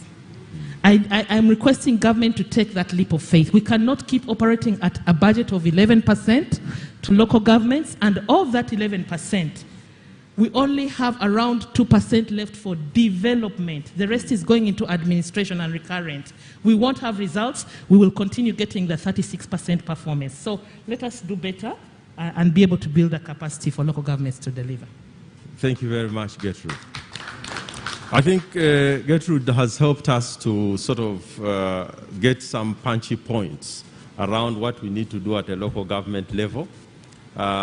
Some of them have to be debated, but the debates we shall take to another forum. Now we have 6 minutes that we have to divide between Francis and Moses. So Francis, in terms of wrapping this up, you've had some good stories from Joseph around what is really happening in terms of the capital that is out there, that probably even the governance of private sector now needs to become a question that we ask and we think about. We can no longer have private sector managing their private businesses like private homes. You know, these are issues that we have to think about around how we govern. Because many times when we think governance, we talk about, you know, government. But here we are. You are the engine with 80%. And I was part of a report that we are doing, the Institute of Corporate Governance, I think, found that things like succession planning is completely absent in the private sector. And all this. But just tell us a couple, I don't want to take you into a big debate, around what you see as some of the bottlenecks that we must unlock if we are really going to move forward. It does just a couple, 3 of them that we should really go away with from here and say this is how we want to move from a private sector perspective. Yeah, thank you very much, moderator. I think you put it very well, that we really have to find a way of doing things differently and better. So one thing that has come with SDGs and the private sector, together with the Office of the Prime Minister and the development partners, particularly UNDP, we've come together and created this platform. And one of the things that it is going to help do is to think, to engage and innovate about almost everything we are doing in the private sector and government. Innovations, new things, business models. What are those business models that are going to transcend this personalization? It's my business. I would rather stay. I would rather be a big fish in a small pond than be a small fish in a big pond. What models are going to come through so that in the end we are able to have businesses in this country that are really going to carry forward and deliver the SDGs. This is one of the biggest things that we are seeing in terms of solutions to delivering SDGs. The second thing is innovations about delivering services. How do we use the current reality of the digitalization to deliver services? So these are things that we need to engage and discuss on and see how they work. There are innovations now in health sector, in education, but how much are we adapting and utilizing them? So in short, yes, There are very specific challenges we are facing today, and I don't want to repeat them because they are very known: access to finance and cost, infrastructure challenges, high cost of doing businesses, and so on and so forth. But I think in the end, what will work for us is having that mechanism that is being brought forward by the SDG platform that will look at business model, that will look at innovation, that will look at implementation. I thank you very much. Thank you, Francis. The Sdg Secretariat is the one at the heart of the private sector SDG forum. And when they talk about private sector SDG forum, baby, it means that you are involved. So just walk to the Sdg Secretariat. Dr. Byamjisha there is the head, and tell him where is the private sector SDG forum. I'm an artist and I'm part of private sector. And you will be, you and other people who are like that will be involved. Now, lastly, Moses, you now have to speak for the citizens while you are not dressed like a citizen. But here we are now. We want to root it down. If we are to really do something around this acceleration agenda, you've had the discussion. But what should we pick that should resonate with citizen groups in terms of what we need to do? The roadmap is there. The working groups will be talking, but that is not enough. What do we need to do to ensure that a lot more of citizen engagement is there? We talk about partnerships, we talk about inclusiveness, all the SDGs that are doing that, 16 and 17 are there. But what else do you see as just a couple of areas that we should latch on? Thank you, Richard. I think as the national Sdg roadmap is rolled out, one thing that we as citizen organized groups can offer to the government is our unequivocal commitment to work with the government. People did mention, which we agree, this is a multi-ethnic country, and people speaking different languages. And I think one way that the civil society can be leveraged in terms of taking information down is to be able to translate these messages to the language in which people can understand. And I think that's where we actually play a critical role, and that's how we can actually create the connection between the SDGs and what is it? I mean, what is SDG? What is this exactly? And I think that is something that we as civil society organizations we are committed to do. And I think also, as my last remark is, we would like to debunk this negative narrative that civil society organizations are not working with government. No, we are working with government. When we're working very closely with the SDG, I'm sure if you ask the Sdg Secretariat, they would be telling you a different story. If we are working with the National Planning Authority, we're actually working with the Ministry of Finance. We are part of the Development Implementation Planning Working Group. We are working, we are all around this. Dr. Mokiza here did make reference multiple times to the role of civil society organizations in generating data, in generating knowledge products. So we just really want to call for our commitment and just debunk this negative narrative, civil society organizations anti-government, civil society organizations are not working with government. We are working with government, and whether in communities, our work around the Parish development model is very critical. Our work in ensuring that we remain accountability vanguards is important, not only to the citizens, but to the country as well, to the government as well. And so for us, really, when it comes to the SDGs, we actually want to remain wedded to the fact that we're leaving no one behind. Tonde Kamabega. We will make sure that the message goes across all the districts, and we will work with the different communities to make sure that we are able to hit the targets. It is possible, we can do it.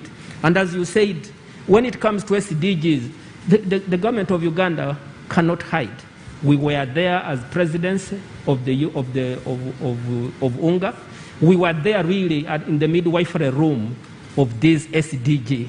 And we as civil society sector, we can only give our commitment that we would like to support this process from the beginning to the end. Thank you. Okay, thank you very much, Moses, for welcome to Uganda. We've been working a lot with Rosa So thank you. Elsie is our sister, she's here, and thank you very much for also supporting the SDGs. The UNDP has been behind this event, so please give a real hand clap.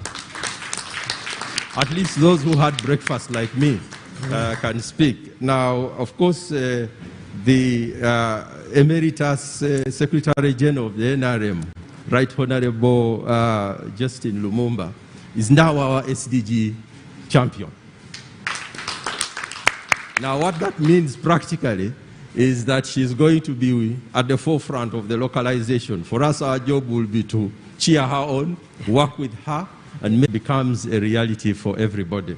So, ladies and gentlemen, we would like to stop our panel here. Thank you very much. We will now hand over back to our colleagues to the next session. So, Maurice, over to you. Thank you very much. Mr. Moderator, for the record, I would like to register the remarks of the PSST for this event. So, thank you.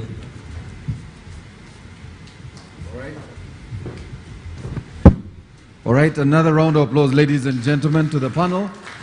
Richard, thank you so much for a job well done. One of the key mandates you had was to ensure you finished on time, and you've done a fantastic job, Richard, so I want to thank you for doing that. But while the panel discussion was going on, we did receive quite a sizable delegation from government, showing government's commitment to the SDGs, both to our resident coordinator and the UNDP country representative. I wanted to introduce to you some of the guests who walked in while the panel discussion was happening. The Honorable Esther Anyakun, who is the State Minister for Relief and Disaster Preparedness. And the Honorable Alice Kaboyo, State Minister for Luwero Triangle. I also saw my friend, and I need to introduce him because he's on the ICT Committee of Parliament, and so I have to be careful when I introduce him. But he is here also as chairperson of the Uganda Parliamentary Forum on SDGs. The Honorable Barnabas Tinkasimire, please stand for recognition. So you see the delegation that is represented here.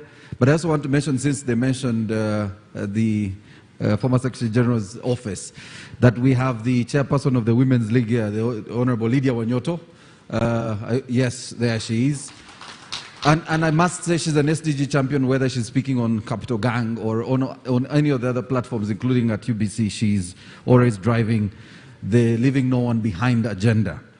I also want, in a very special way, to recognize our partners and friends who are here, and I'll probably do that consistently through this conversation this morning.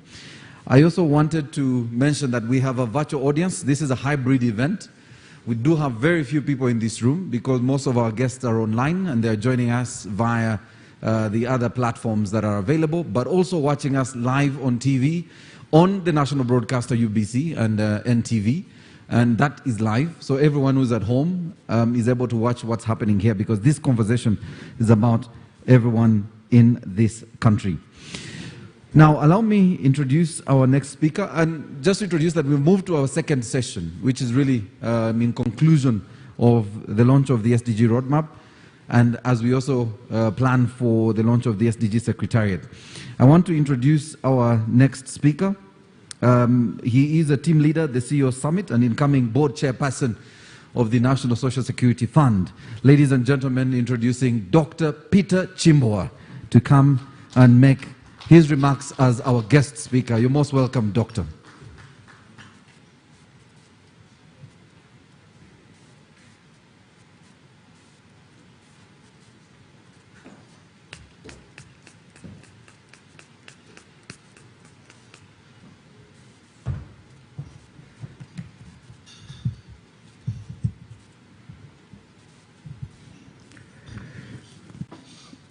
Honorable Minister,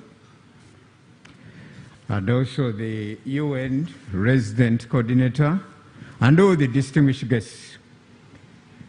Our quick conversation will focus on corporate Uganda, or the corporate sector, which is actually a member of the umbrella organization which is called Private Sector Foundation. What is Corporate Uganda's plan. How does Corporate Uganda prepare or planning to integrate their strategies in the coordination framework and also the Sdg Roadmap? There's a bit of history here that I would like to share. In a very special meeting at El Shak, this is alongside Red Sea, there's a resort there, and His Highness, the Aga Khan, was addressing the top corporate leaders in Africa.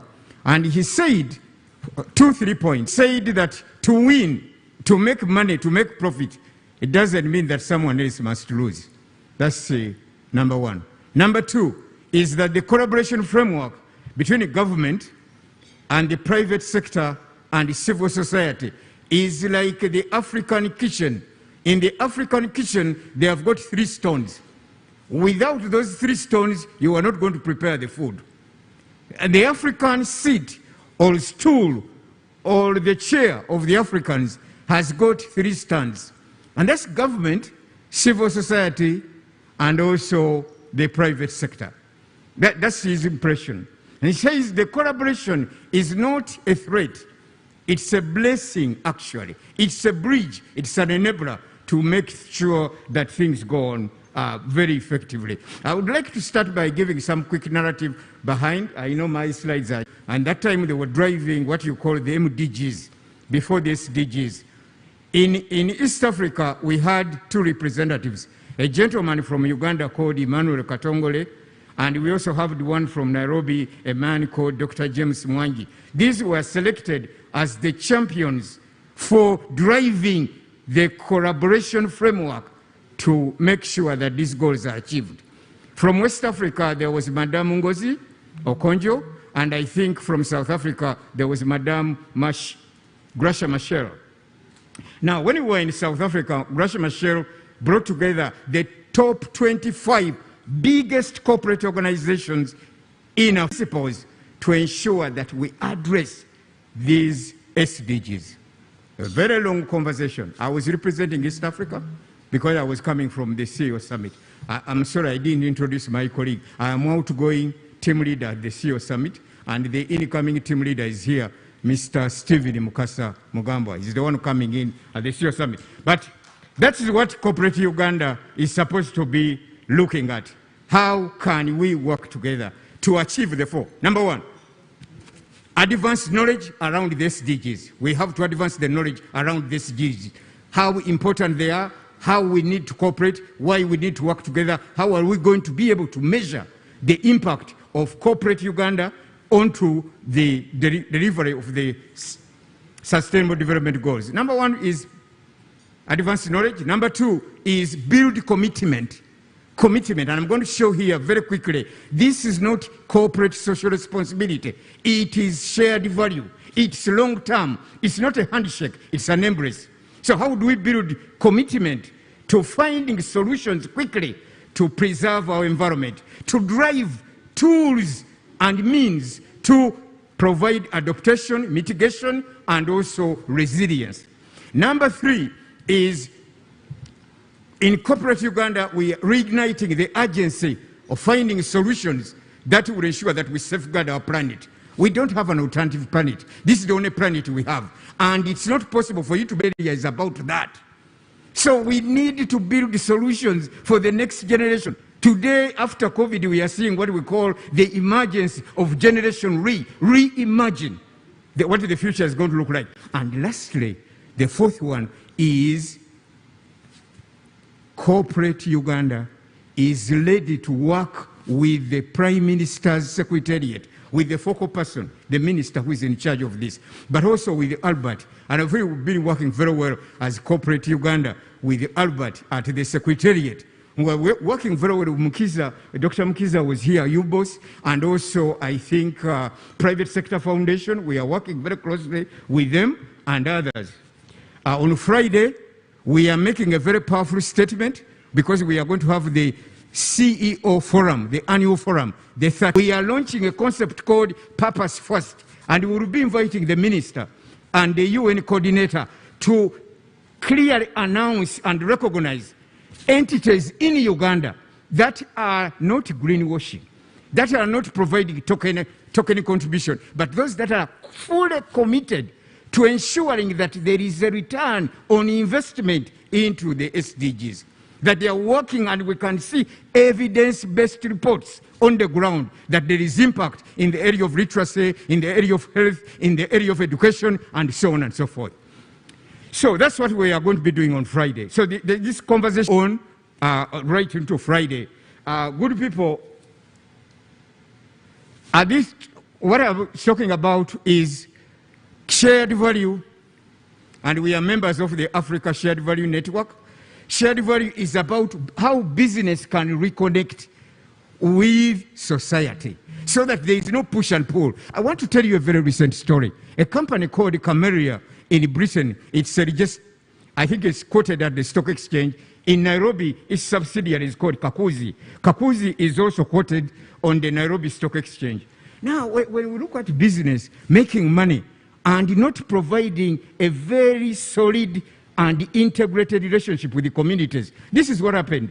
Kakuzi is a very large conglomerate in Nairobi, and they produce all kinds of things. Now, their avocados were rejected in the largest supermarket in Europe, which is called Tesco. Tesco said no avocados from Nairobi, especially from Kakuzi. Why? Because there were allegations, there was also litigation around child abuse, about sexual abuse, about violence, and so on by the guards of Kakuzi.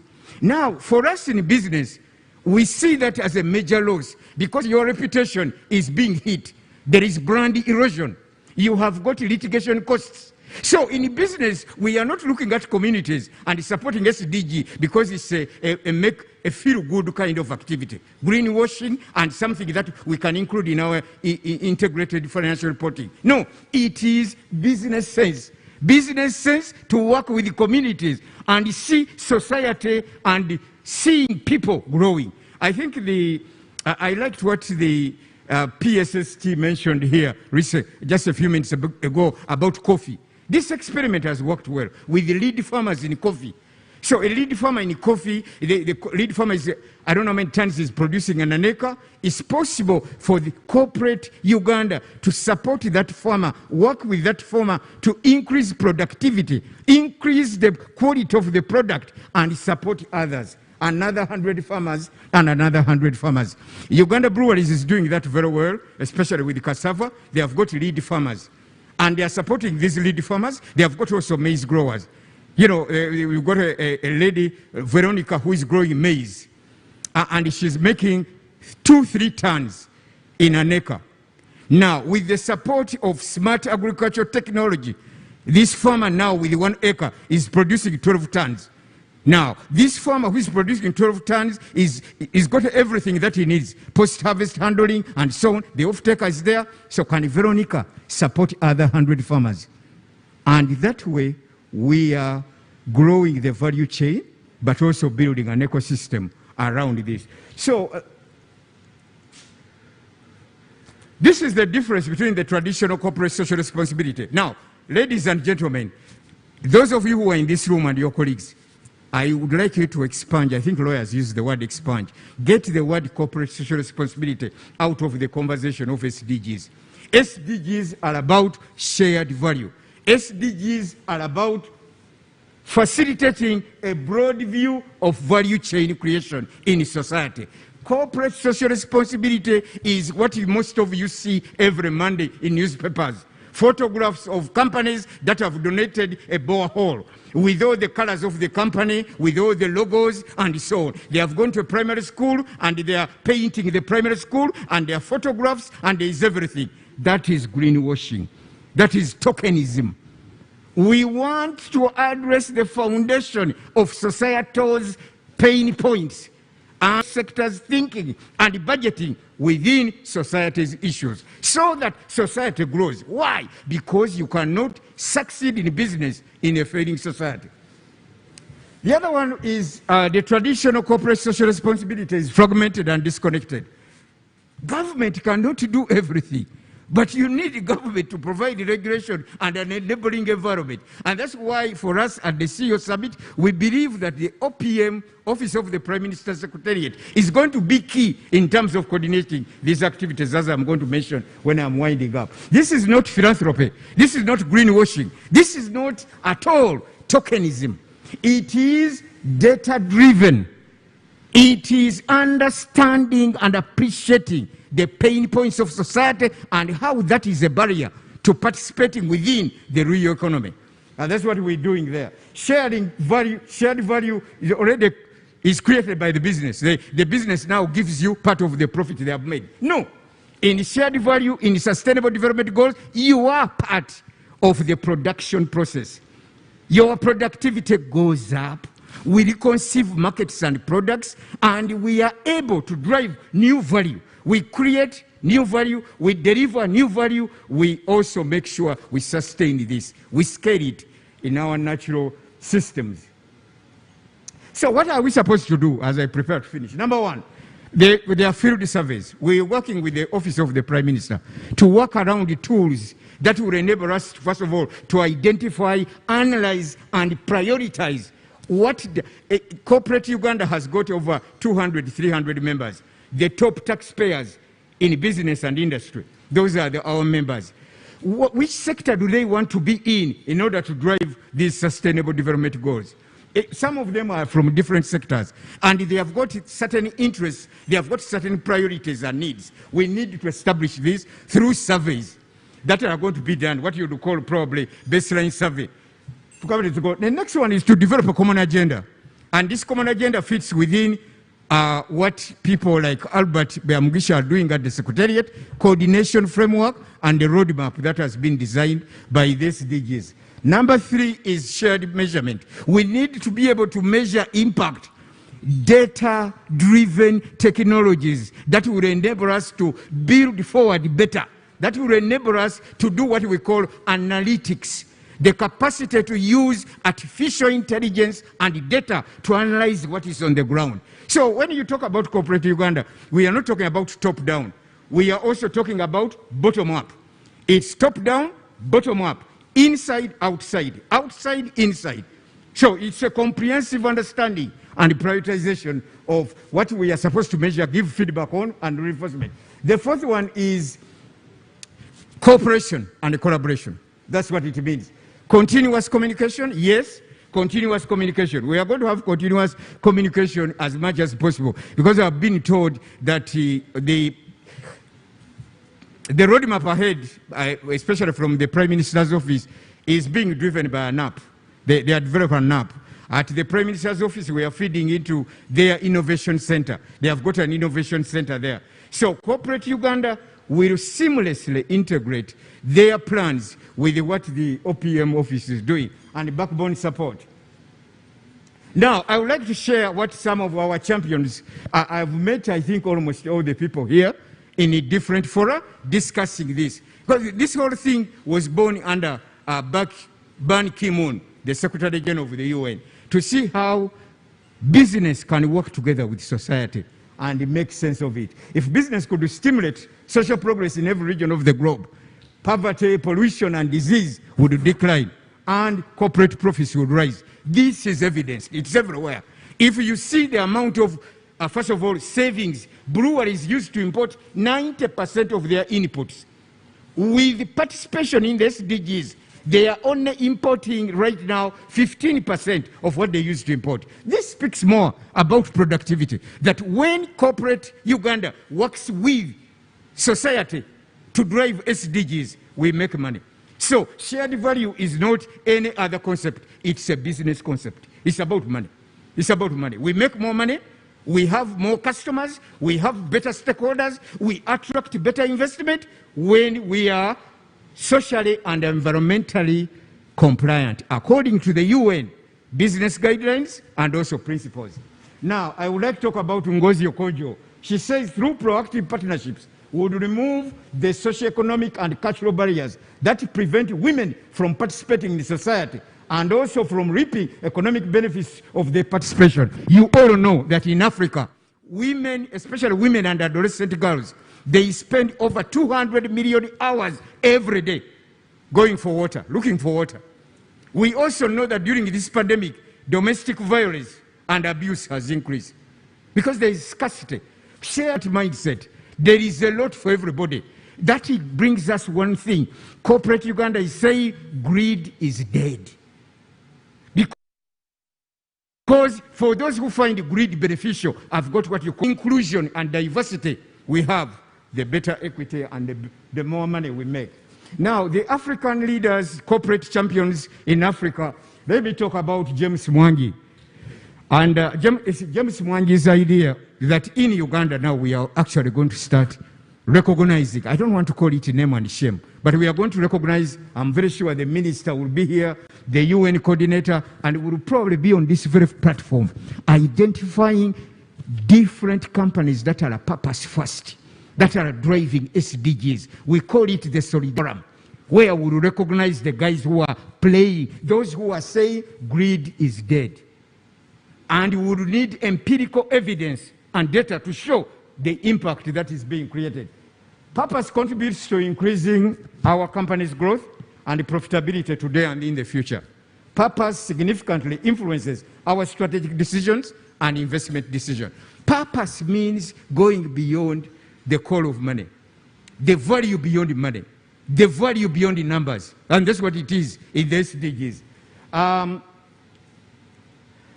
What does the CEO Summit say? The CEO Summit says companies today prefer directors who have competences in sustainability. Sustainability is more about adaptation, mitigation, and also building resilience, comeback power, staying power in driving the SDGs. So that's what it is. And I would like to thank the organizers of this forum. Much as we are going to be discussing this on Friday with the Corporate Uganda. In Corporate Uganda, the message we are delivering is only one. That next year when we meet, we are going to recognize companies that are worth the attention of government and civil society, that are worth the attention of international financing agencies, companies that are fully accountable for sharing with everybody their return on investing in long-term value creation, capture, and delivery. I would like us to conclude with this quotation that for a very long time, all of us believed in corporate social responsibility. The world has shifted and the mindsets have shifted. COVID has taught us to be humble. Humility means only one thing, not kneeling down. Humility means accepting that you know a lot, but you don't know enough. You don't know enough. So for you to drive business and drive the margins, we have to create new thinking and be able to create pathways for sustainability and defense of our only one planet that we have. We don't have any other planet anywhere. I thank you very much, ladies and gentlemen.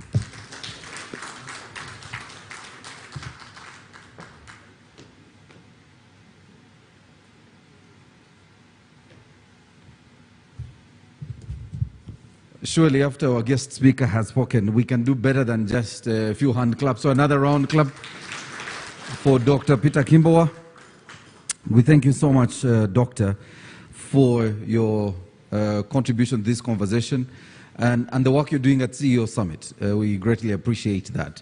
For those who don't know, Dr. Peter Kimbowa, under the CEO Summit, have an initiative where they actually train CEOs or upcoming CEOs or probably the next level CEO and shape them or at least train them into what to expect as they head to the big office as the next CEOs of their organizations. And I want to applaud you, Dr. Peter, for what you're doing with our people and our young people in this country, especially in the private sector. I wanted in a very special way to also recognize the various people that have worked with the Sdg Secretariat, and among them is, when we talk about SDGs, we want to really applaud the work of the young people, and Edwin Mokiza, who is now also located within the Secretariat, is the President Uganda Youth Coalition for SDGs. He spoke earlier. We want to thank you for what you're doing with the Secretariat. Thank you so much. And also request again that we continue sharing this conversation I know we are competing with the hashtag Happy Birthday President Museveni, but surely we can be the second after that hashtag, because we need to share this SDG conversation. Okay. So it gives me now great pleasure to invite Mr. Richard Nelson, the U.S. Mission Director, who also is the head of the local development partners in Uganda, to come and make his remarks. The role of the local development partners in SDG implementation. You're most welcome, Nelson.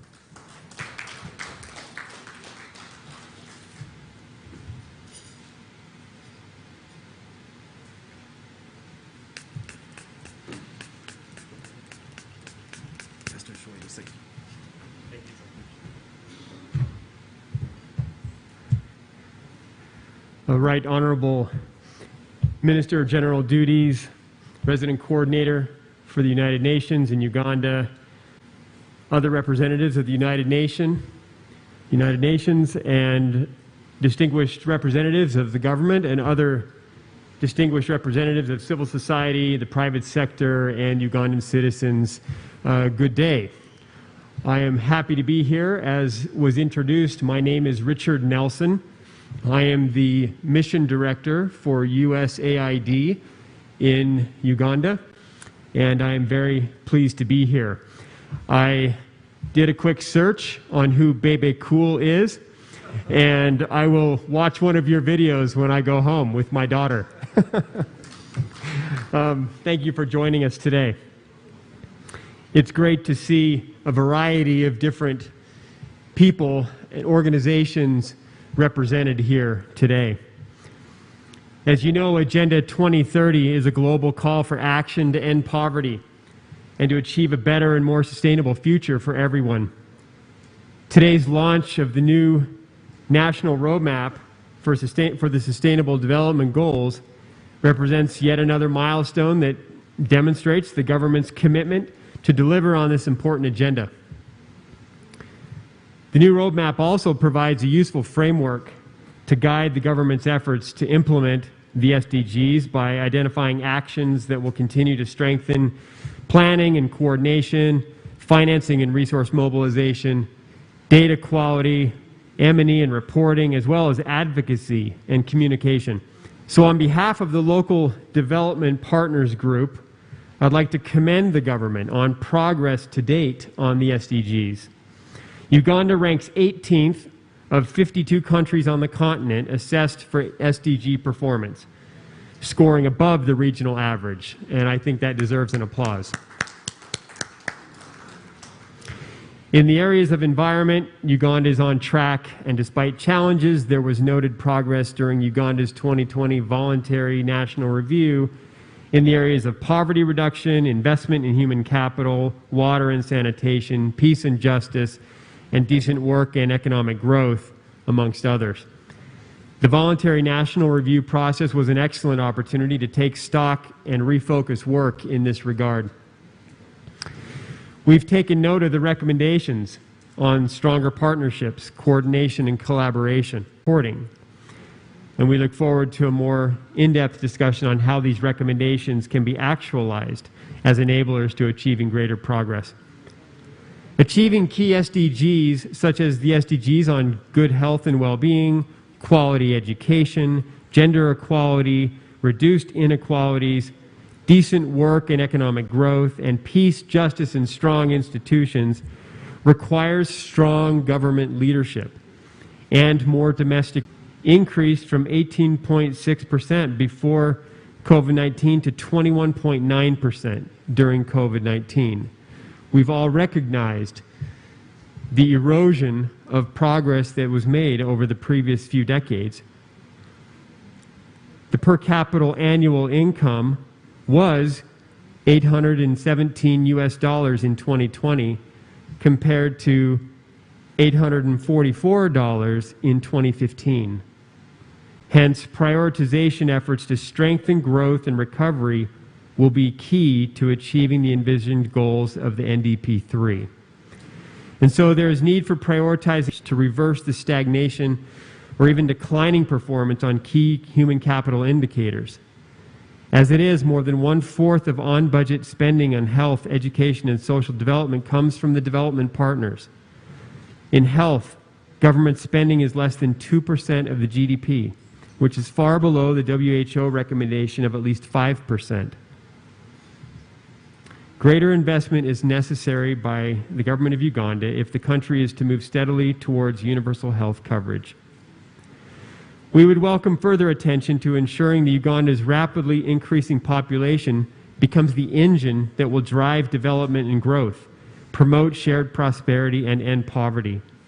And this will be achieved through investment in people. In this regard, the budget refocus on human capital is also very welcome and presents a way forward on how to deal with the current socioeconomic constraints and restore growth and development to pre-COVID-19 levels, and subsequently place effort on achieving our planned socioeconomic development goals. As stated by the Prime Minister during the budget conference, to restore business activity, the immediate focus on implementing fiscal and monetary measures to boost aggregate demand is appreciated and will be key to mitigating the impact of COVID-19 on businesses and SMEs. Uganda has taken important steps to bring the SDGs to life even before they were adopted, as we've noted today, and notably by integrating them in the second and consequently the third national development plans, and thereby translating them into nationally owned and country-led development strategies. Like the SDGs, the NDP 3 sets out an ambitious agenda that requires commitment and leadership at all levels of government partners.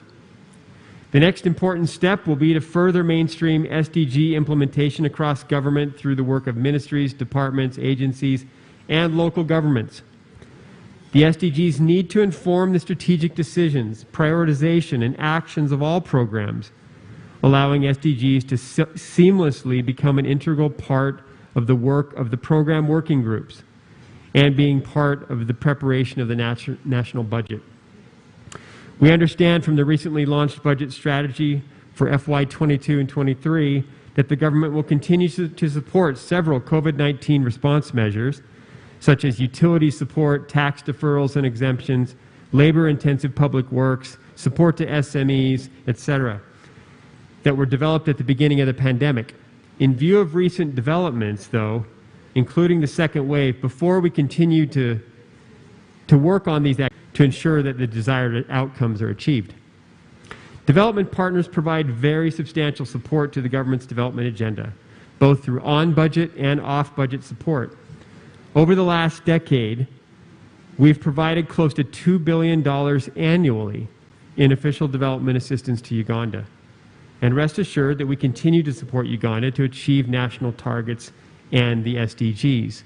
And I will note that one of the key avenues through which we operate as development partners is through the use of and partnership of NGOs and CSOs, the civil society and non-governmental organizations. They are integral to the work that we are doing together in support of the people of Uganda, and they must be allowed to continue to do their valuable work.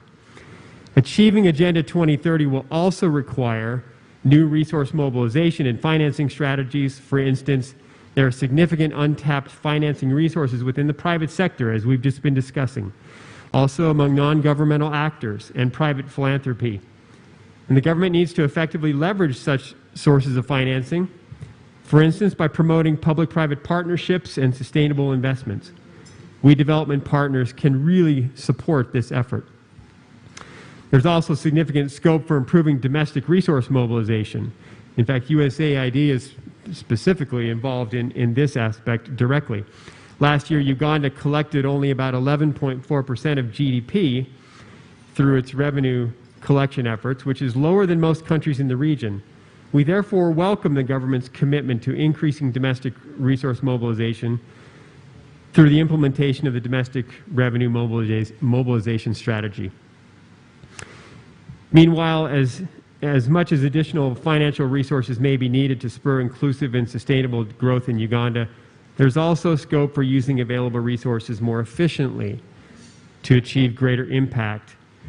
And one of the ways that will be key to using resources more efficiently is to really start effectively fighting corruption at every level.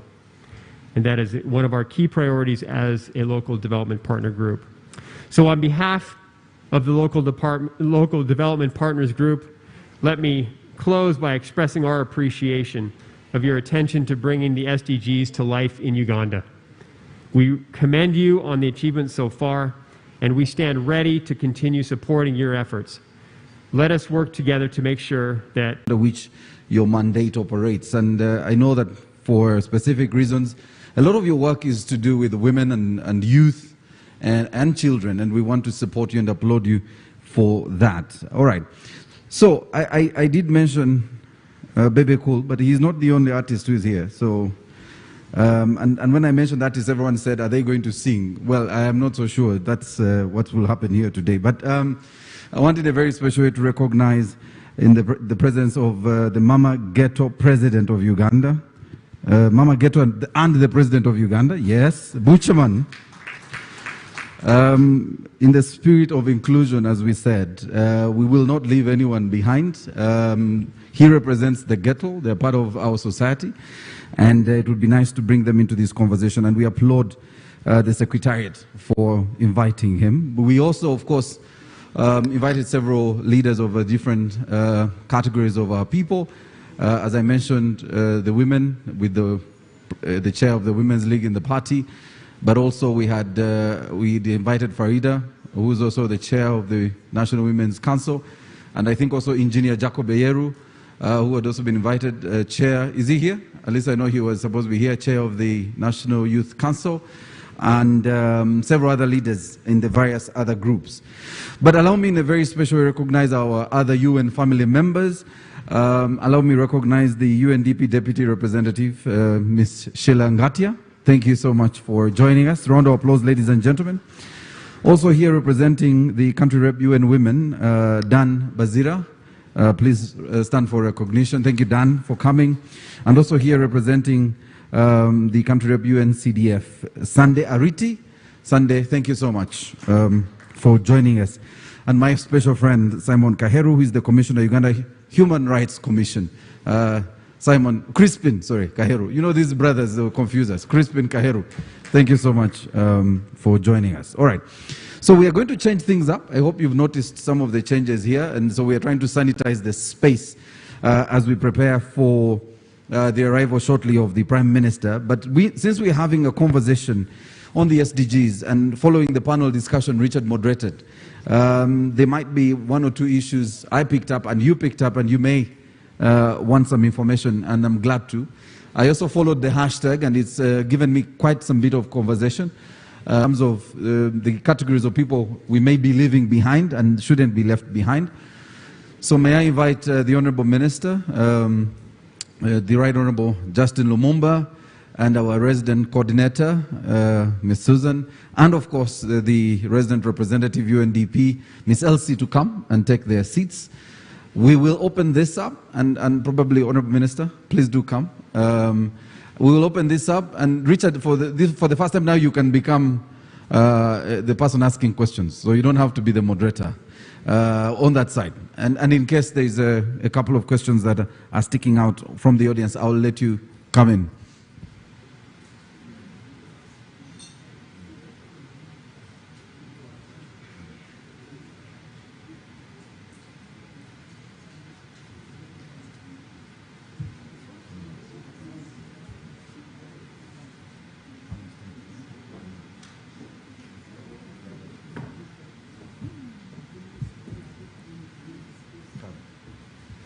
All right, so we've ensured we've sanitized this, and there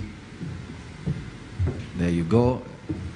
Okay, so we have, of course, some responses even from the Honourable Minister and the RC and the RR, even as we begin this conversation, following some of the questions that came, but also following the conversation shared with us in the panel discussion and the guest speaker. So I wanted to begin with you, Honourable Minister, because we were discussing this offline, which I thought is a conversation everyone should hear, even those watching us on television.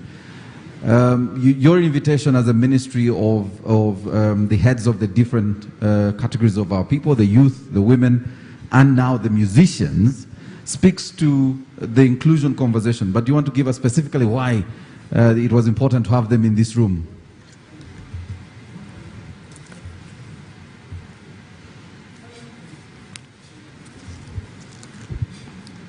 Hello. Good morning, everybody. Good morning. And on behalf of APM, I want to welcome all of you. I'll go through the protocol at the time when I'm giving my remarks when we are about to launch. We invited people to this room, some of you because of the responsibilities you hold in government, some of you are members of the different working committees in the different communities, in the different ministries, but also in the private sector. And some of you were invited because we were able to identify you, the knowledge you have about SDGs and how you have been supporting. But there are new teams that may have surprised you that they are here. We invited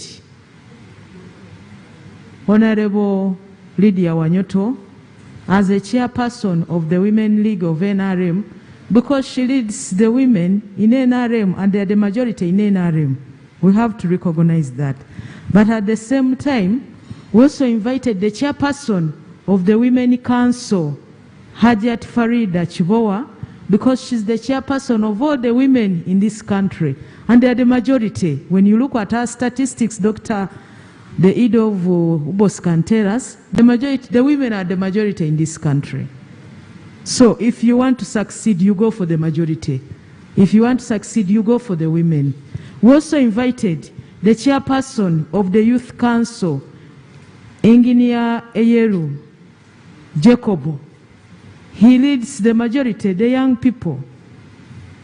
We also invited the chairperson of the Youth League, Gaddafi Nasul, because he also leads the youth within the ruling party.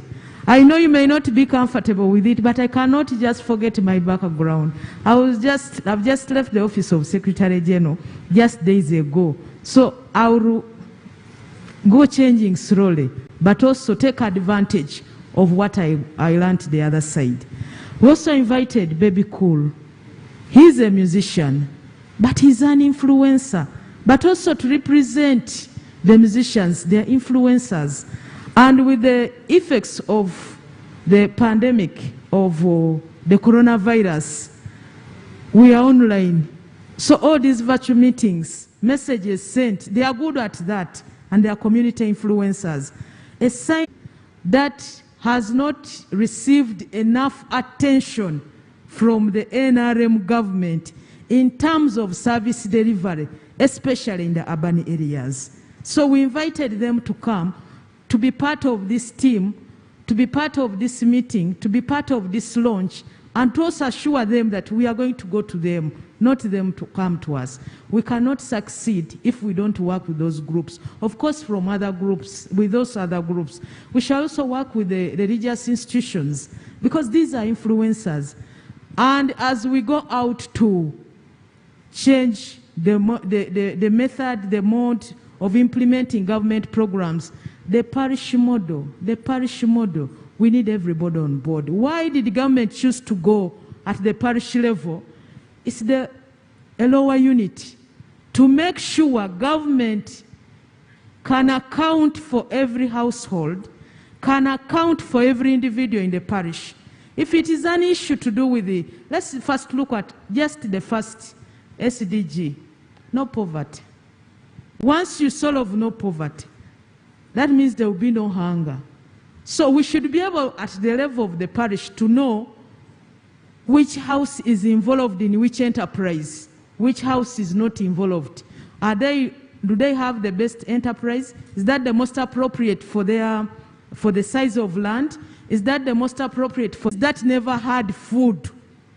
Communities that never had food, tribes, they never had big empires because they were preoccupied with looking for food and could not concentrate on protection. You can only protect yourself if you have food.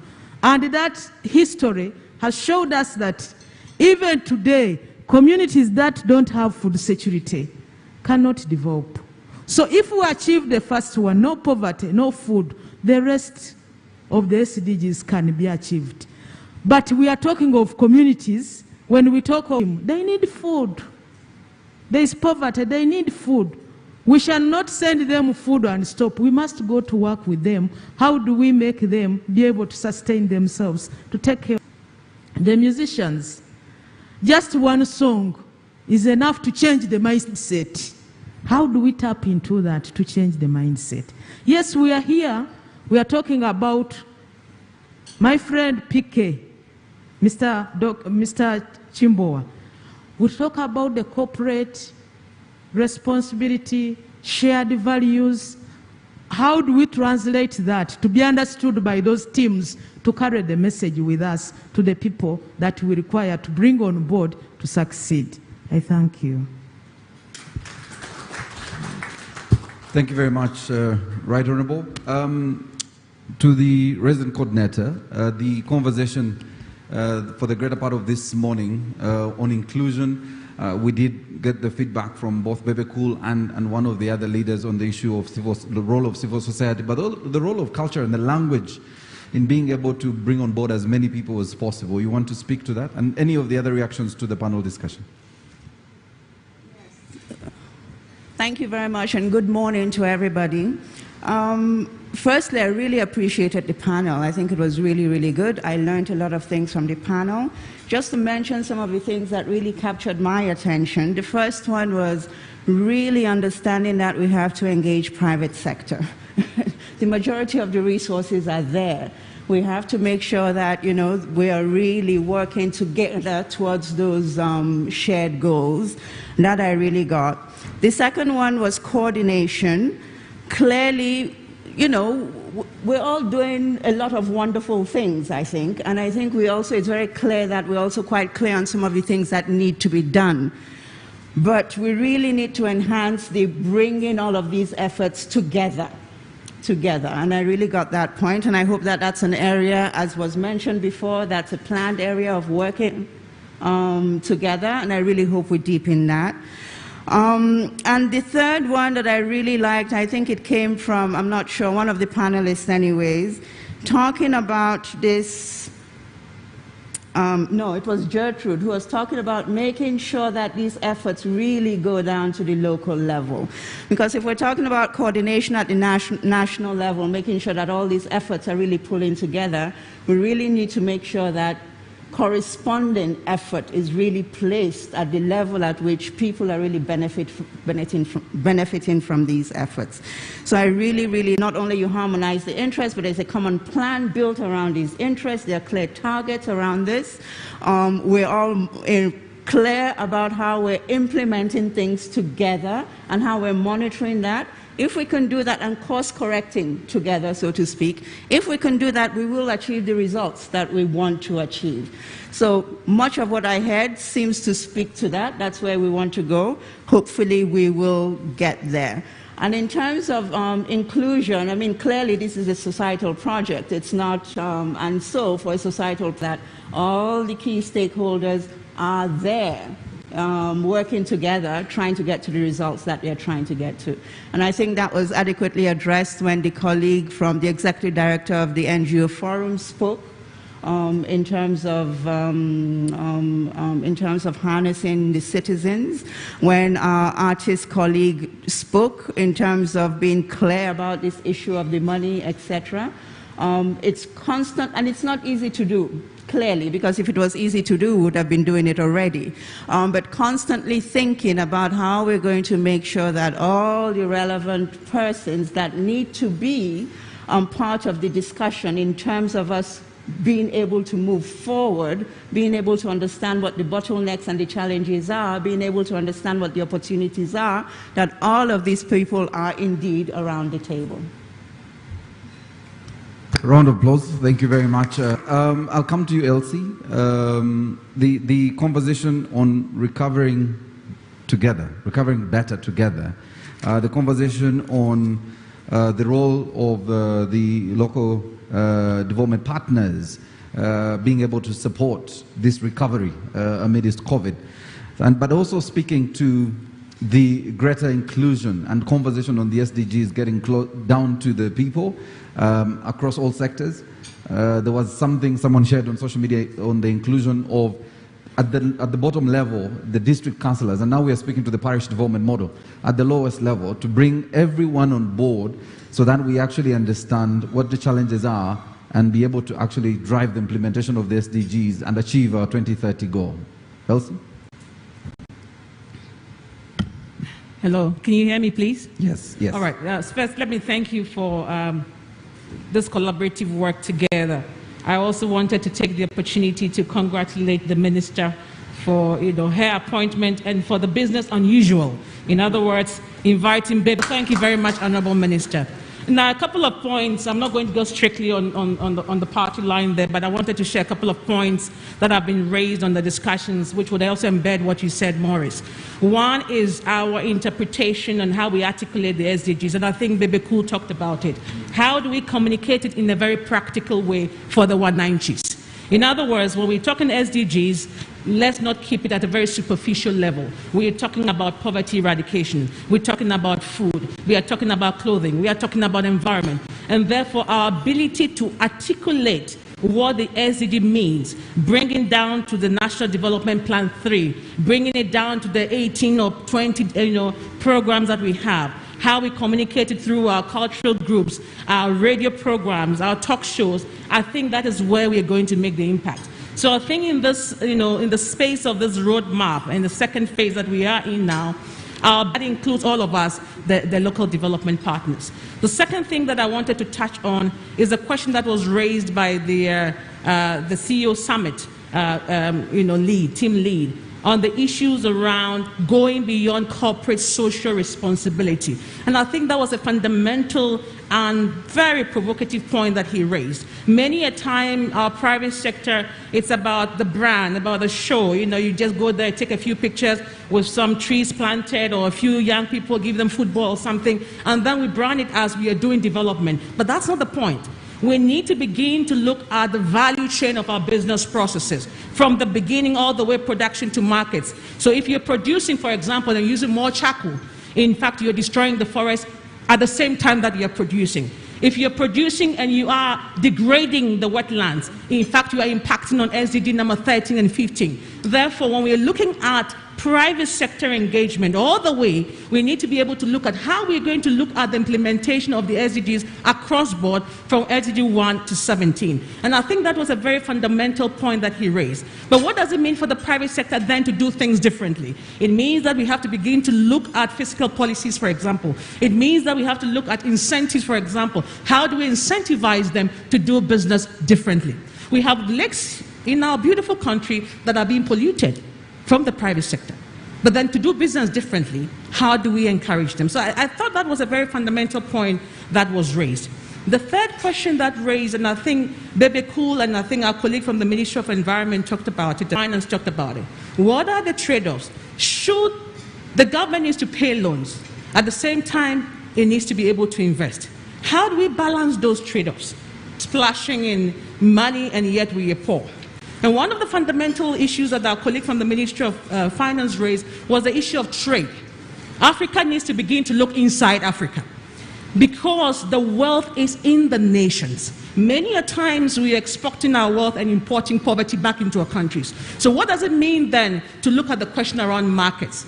Africans trade 15% amongst themselves. 15% only.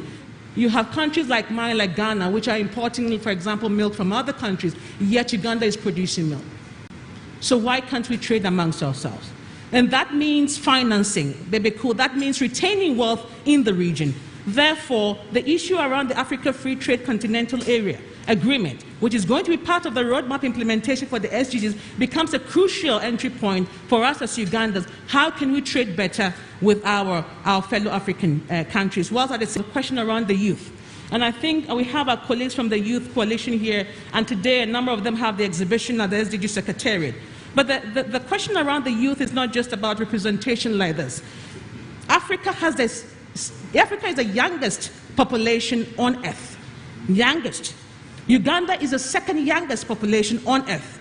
There is no way we can achieve development, we can achieve Vision 2040, we can achieve the Sustainable Development Goal without being deliberate about engaging and empowering our young people to do things differently. That means for us, we need to be able to provide them with jobs. That means for us, we need to be able to provide them with incentive. That means for us, they need to be in those spaces and beyond, including at the local level, to be able to express their voice, but importantly, be able to realize their dreams. And therefore, the youth question becomes a very important conversation as we talk about the SDGs. And finally, I wanted to talk about the creatives. It's a space that we don't look too much into, and I'm glad that a number of the creatives are here. And as UNDP, for example, we are beginning to support the creatives very strongly, working with the Ministry of Gender and also NP and others. Why does it matter?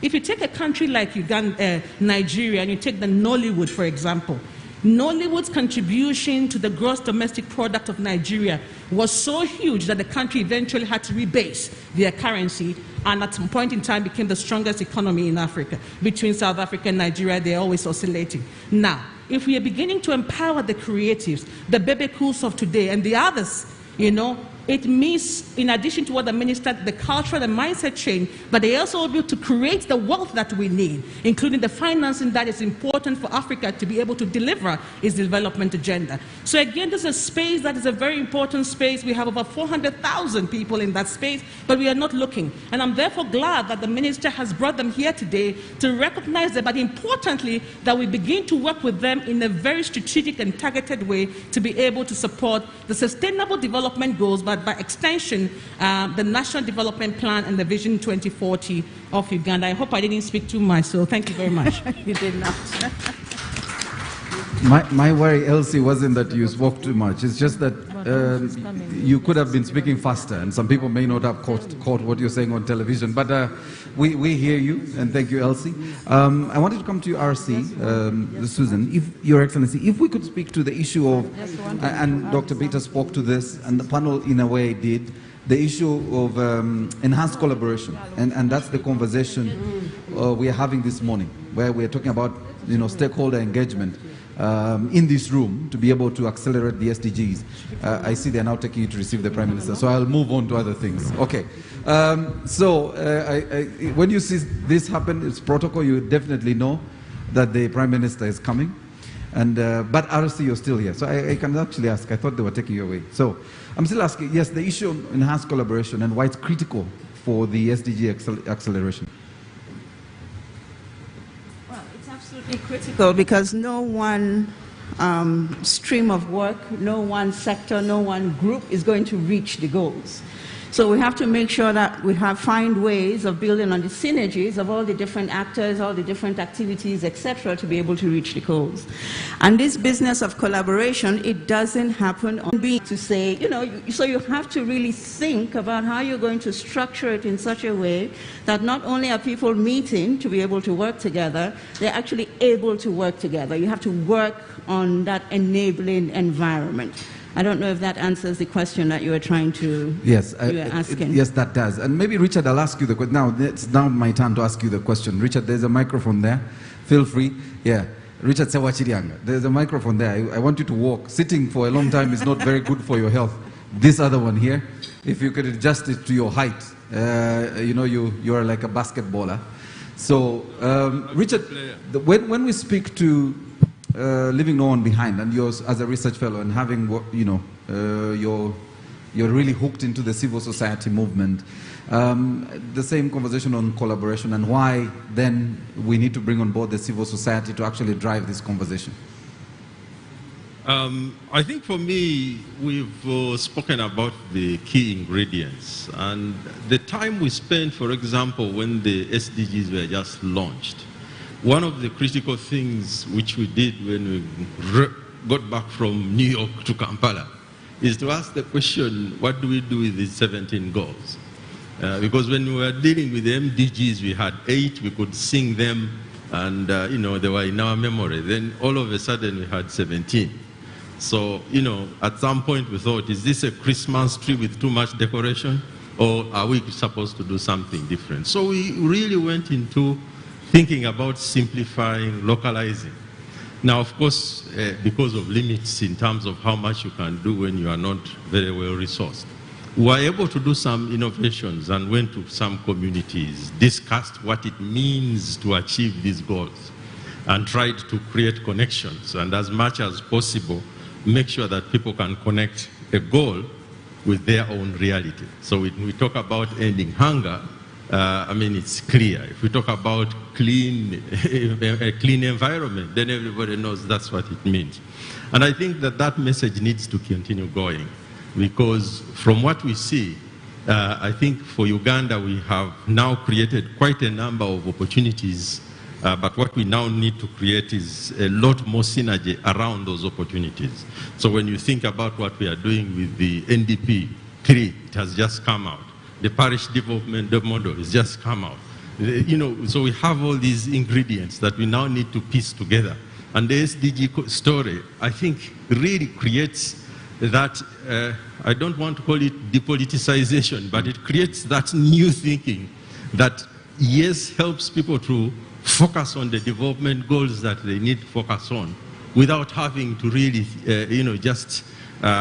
spend time thinking about these institutional challenges that we have. Because you see, the SDGs, the other thing is to notice that they are not something that we are doing as third world countries only. This is for the whole world. So in a sense, it also, that inclusiveness is an important message, because it means that even if you are an expert from anywhere, this is something you need to think about. And I'll stop there because there are footsteps. Thank you. Thank you very much, Richard. May we be upstanding, ladies and gentlemen, and receive the Right Honorable Prime Minister of the Republic of Uganda. A round of applause as we receive our chief guest. Right Honorable Prime Minister, we welcome you. We want to thank you for joining us. We are aware of your very, very busy schedule, but we are indebted to you and honored that you could make it here to be with us this morning. You may now take your seats, ladies and gentlemen. Right Honorable Prime Minister. All right, so ladies and gentlemen, we will now quickly move to our second session, where we have the official launch of the Sdg Roadmap. It gives me great pleasure to recognize the presence of the Right Honorable Prime Minister, the Right Honorable Robin Nabanja, who will be formally launching this Sdg Roadmap. But before we do that, I want to invite our friend who will be speaking to reflections on the SDGs integration and acceleration in post-COVID-19 pandemic, Ms. Elsie Atafor, the UNDP resident representative. Round of applause, ladies and gentlemen.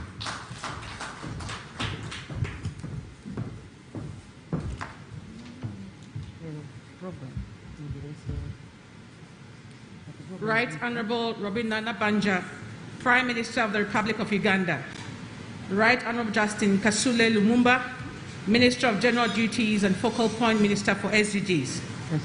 Honorable Ministers present here, our own resident coordinator, Susan Ngogi Namondo, Excellencies, Ambassadors, Heads of United Nations agencies present, and I know a couple of our colleagues are also online, Permanent Secretary and Secretary to the Treasury, Acting Permanent Secretary, Office of the Prime Minister, Executive Director, Uganda Bureau of Statistics, other public officials present, development partners, representatives of private sector, academia and civil society, representatives of the media fraternity, distinguished Participations Development Program, UNDP.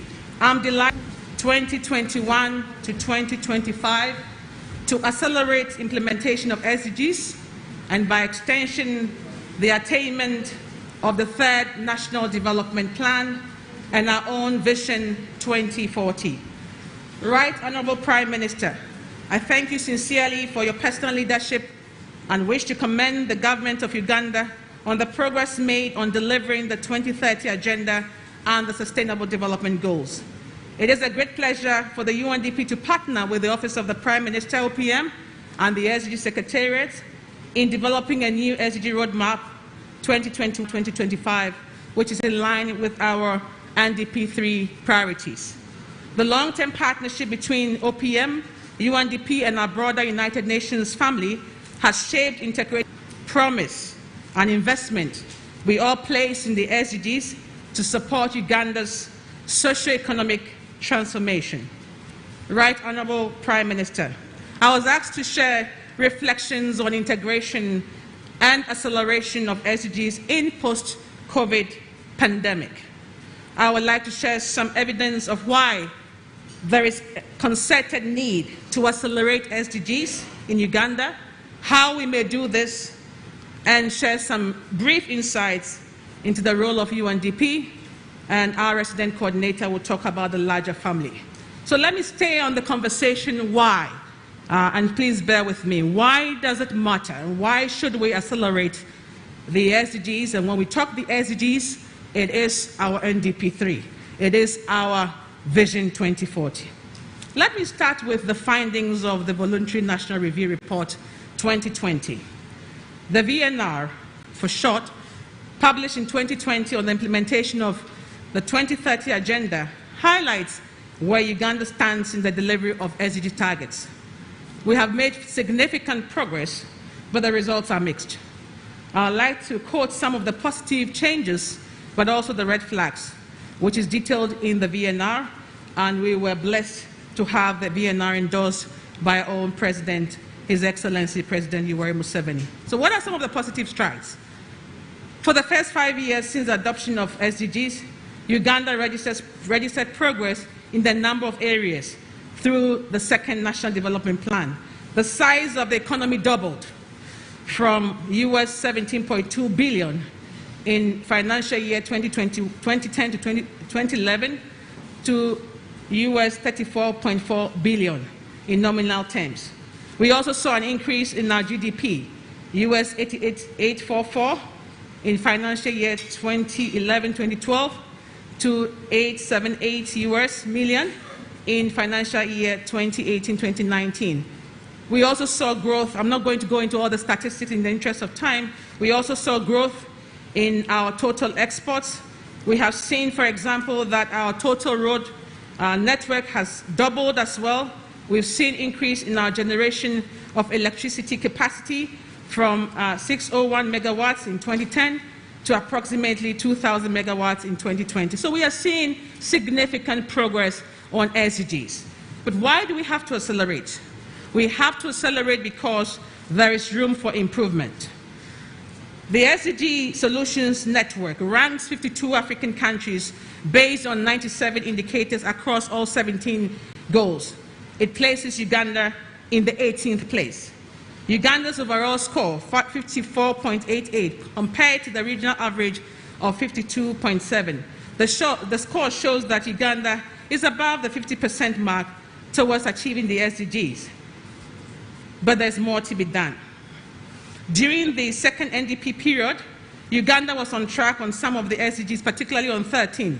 Even with significant challenges met in the implementation of the second NDP, there was improvement in the scores of health, gender equality, decent work, economic growth, industry innovation, infrastructure, and partnerships. However, the improvement was still below the rate needed to achieve SDGs by 2030. For SDGs on poverty, hunger, education, clean water and sanitation, affordable and clean energy, sustainable cities, life important, and we need to be deliberate in our actions to accelerate the SDGs. Effective implementation of NDP3 will therefore be a critical success factor for SDGs in Uganda. So stay with me on the conversation. Why do we have to accelerate the SDGs? Because our VNR tells us we've made fantastic progress, but the results are mixed. The second why is based on the findings that we have from our SDG institutional and policy gap analysis. This work was done in collaboration with the National Planning Authority. Now, the study assessed readiness to implement the SDGs across two areas: Uganda's policy environment through examination of a selection of 20 policy frameworks, including national planning documents, national policies, and the 5-year sector plans. The second thing that we assessed was Uganda's institutional environment by gathering primary and secondary data on the preparedness and selection of 12 government bodies. This study found that the government of Uganda again, has made significant progress, but presents a mixed picture of readiness to implement the 2030 agenda in both its policy and institutional environment. Analysis particularly highlighted a need to focus on improving alignment of national development strategies with SDGs relevant targets, as well as alignment of policies and plans with the pledge to leave no one behind and its framework, addressing trade-offs between commitments to climate change and investment in oil and petroleum, for example. Common gaps were found in the policy frameworks examined. These included missing baseline indicators, and I'm glad our colleagues from UBOS are here, data for the indicators set, a lack of specific budget allocations for policy commitments, and I'm glad our colleague from the Ministry of Finance is here. So again, great work that is being done, but a lot more to be done. The analysis also highlighted inconsistencies in budget alignment to plans. The analysis examined current budget allocations and revealed that while budget expenditure is well aligned to poverty reduction SDG 1, gender equality SDG 5, water and sanitation SDG 6, budget alignment is much lower on ensuring that economic growth was sustainable SDG 8, as well as on providing technologies to women and vulnerable groups to boost production and reduce inequalities SDG 10. Since existing national priorities and budget cycles are the channels through which the 2030 agenda is being localized in Uganda, there is need for enhanced budget alignment to national SDG priorities in the NDP3. The appointment of the Minister for General Duties in charge of SDGs in the Cabinet, in addition to launching the Sdg Secretariat housed at OPM, has been positive steps on the part of government to strengthen strategic SDG efforts in the country. The third thing that I wanted to touch on very briefly is on why do we need to accelerate, and stay with me on that point, is because of the impact of COVID and, importantly, the efforts we're going to put in to recover from the pandemic and to ensure resilience building as we move forward. Again, I'm preaching to the converted. We all know the impacts of COVID, but I'm not going to go into all of that. We've seen the impact on the 190s, we've seen the impact on poverty, we've seen the impact on youth, we've seen the impact on education, we know all that. But let me briefly touch on work that was led by our resident coordinator and our country team that UNDP technically led, which is our findings on the United Nations socioeconomic impact. And I say this to bring our attention on how we can use the recovery from COVID to accelerate the SDGs. Our study really showed that, again, the impact particularly on the private sector, 60%, particularly in the micro, small and medium-scale enterprises are almost going out or face the risk of going out of business. We've seen a number of workers pushed below poverty lines. Our tourism sector, our beautiful Pearl, we are beginning to see some recovery, but again, we estimated in this work that we would be potentially losing about $5 billion in 5 years as a result of that. Now, whilst COVID has had huge negative impact, and again, I'm not going to go into the impacts, the crisis has presented important opportunities to the world, and especially countries in Africa and countries like ours. COVID-19 has been a catalyst, for example, in the digital revolution. We have seen fantastic work that has been done by our young people. And again, these are things, we've seen this surge, and these are things that we can leverage. We have an opportunity to accelerate digital revolution. This necessitates strategic incentives to make smart devices, digital services affordable to people while raising the levels of mass digital literacy, specialization in ICT skills, and many more. So, again, the reason why we need to accelerate is that COVID has impacted, and we can use this avenue to recover, be able to build forward better. Now, how can we do this practically? How can we accelerate? I'm sure some people are asking. Now, there are a couple of things that I wanted to bring for our consideration. One of them is work that was done by UNPA, UNDP, United Nations Economic Commission for Africa, indeed our larger United Nations family, looking at how we can be able to look at medium to long-term support to NDP3 and how we can accelerate the SDGs. There are three things that this work that we did together with government highlighted, that there are three areas for SDG acceleration, or there are three accelerators that we need to pay attention to. So let me mention these three accelerators. One is on environment, second, governance, and third, industry. Again, it doesn't mean the other areas are not important, but these areas can help us accelerate.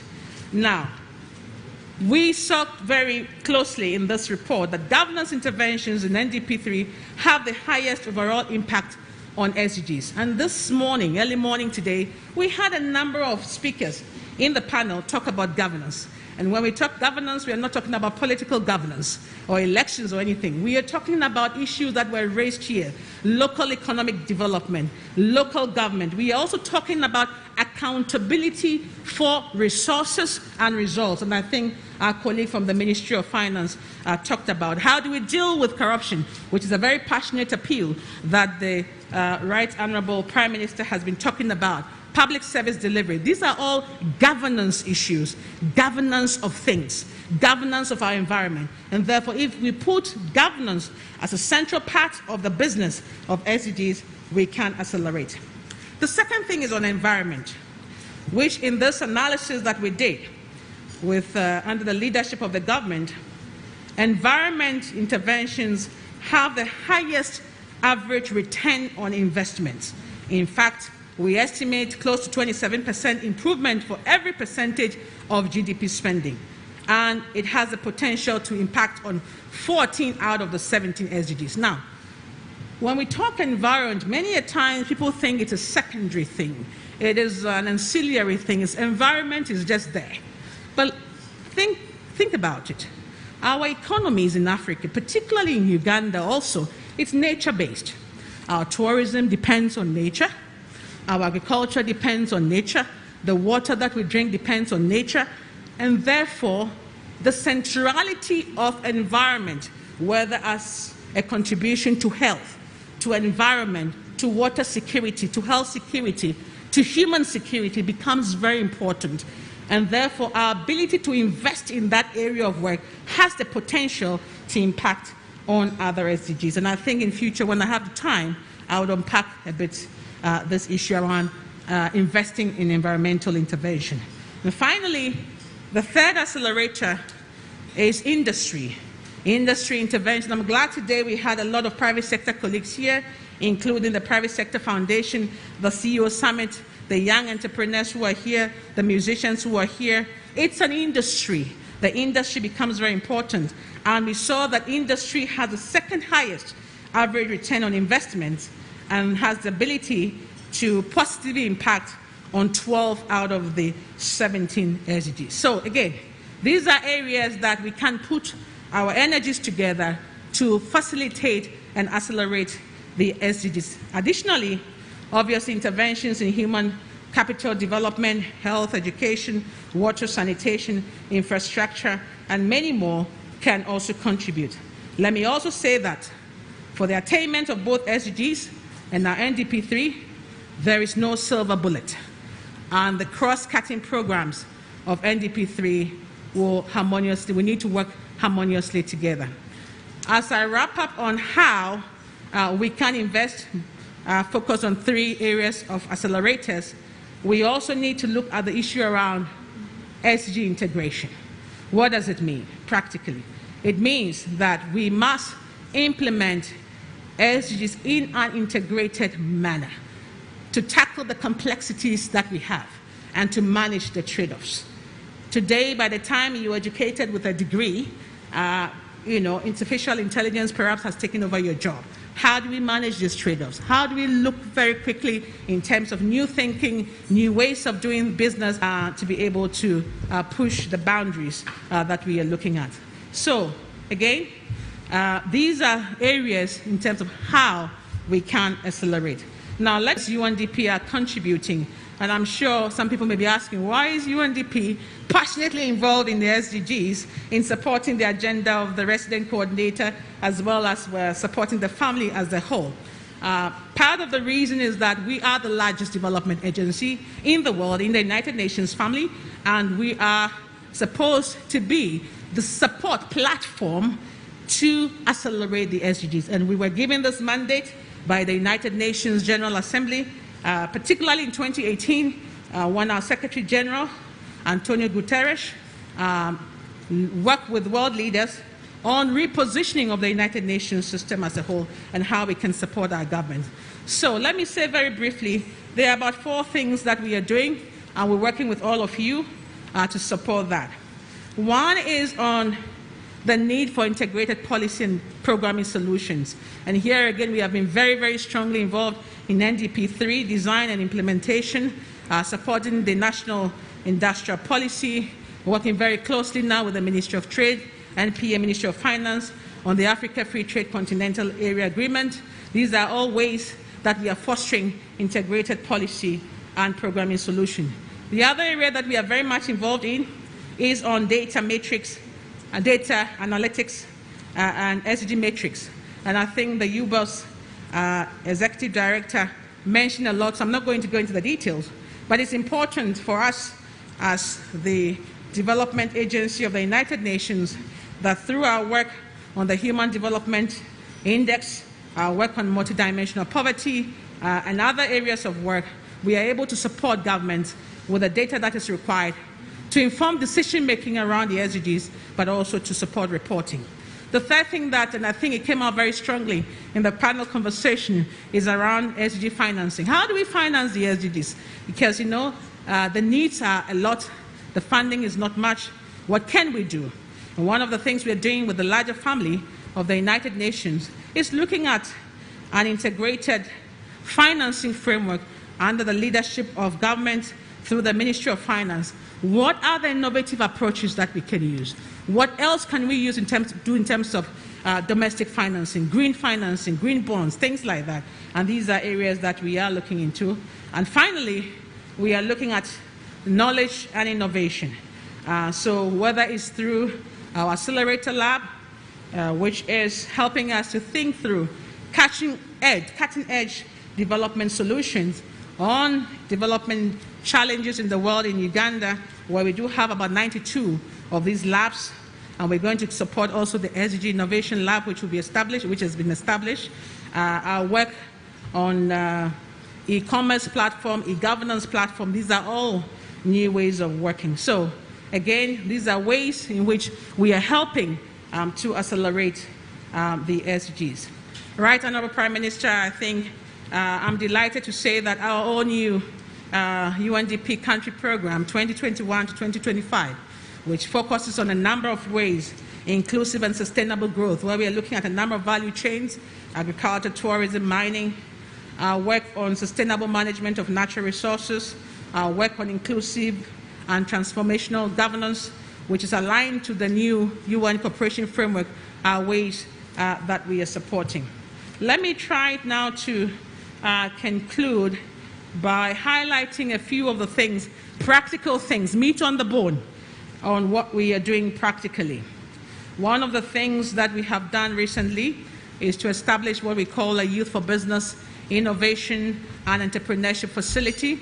We believe very strongly, without any iota of doubt, the future of the continent and the future of Ugandans is in the hands of young people and young entrepreneurs.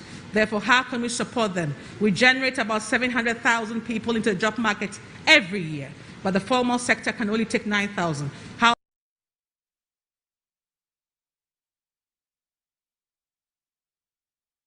market every year, but the formal sector can only take 9,000. How do we deal with the rest of the 693,000 young people who come to the job market?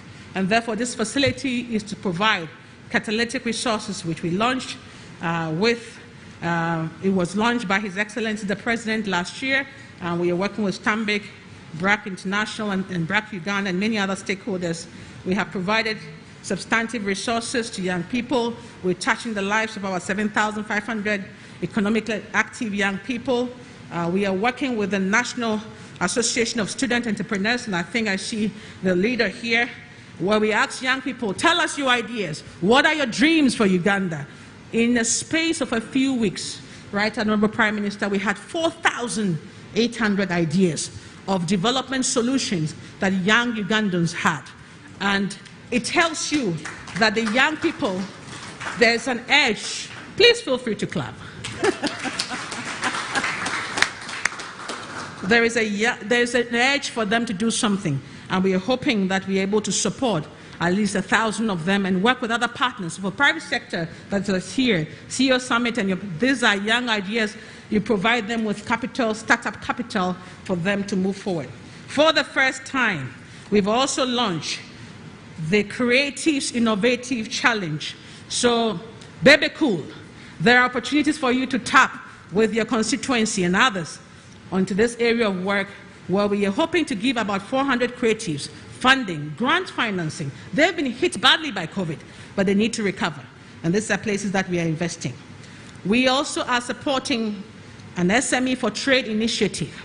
This for us is very important for 3 reasons. Again, I said, and I speak as an African, that we sit on wealth. We import poverty and we export our wealth. And it's time that African countries come together. And the AFCTA offers opportunities for us to trade. And therefore, our SME for Trade initiative is to be able to even create awareness. What is this AFCTA about? Big English. How do we bring it down? How do we provide incentives to SMEs to participate? And what will be Uganda's strategy? Are we going to trade in milk, sugar, coffee, cocoa, beef? Why are we importing tilapia? In West African countries, we import tilapia from elsewhere. Uganda has tilapia. Why are we not importing? And therefore, for us, these are tangible things that we can do. I can go on and on and on, but let me say, as I wrap up, the 2 things that we are doing. The tourism industry is a very important one. Uganda is one of the most beautiful countries on earth, for those of you who don't know. Sometimes when you're in a place, you don't value what you have. But because of the impact of COVID, our industry has gone down. We are helping to revamp that as well. We are working with Honorable Butime and team, and I think, as you can see, there's a lot of traction now. Recently, we supported the Rwenzori. You know, people don't know that we have ice, snow-capped, the most beautiful in Africa. We are the 3rd highest peak, but we are the most beautiful people. Most people don't even know we have the Rwenzoris. And by helping to take Chapter Guy and others there, today people are beginning to talk about beautiful Rwenzori mountains. And finally, on trade, for the first time, we have been able to connect informal sector, the young men, women, the Wananchis, who are selling the peppers and the potatoes and the onions for the first time, to be able to sell on Jumia. And our partnership with Jumia, they never thought they could do that. Today, 3,000 farmers are connected and able to sell their produce as well. So as I conclude, right, Honorable Prime Minister, distinguished guests, I would like to say that systemic change is often only possible through a crisis of the magnitude of COVID-19. Choices Uganda makes today have the potential to exceed the development trajectory the country was on before the pandemic, even when taking COVID-19 impact into account. With targeted investments and integrated implementation of programs in governance, social protection, green economy, and digitalization areas would help Uganda recover from COVID-19 in an inclusive and sustainable manner.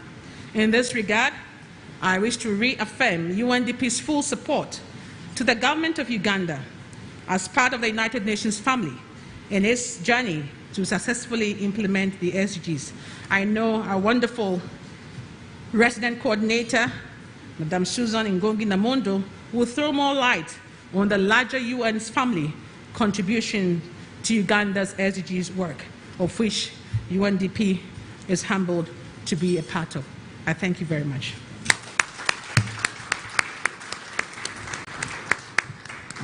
Congratulations.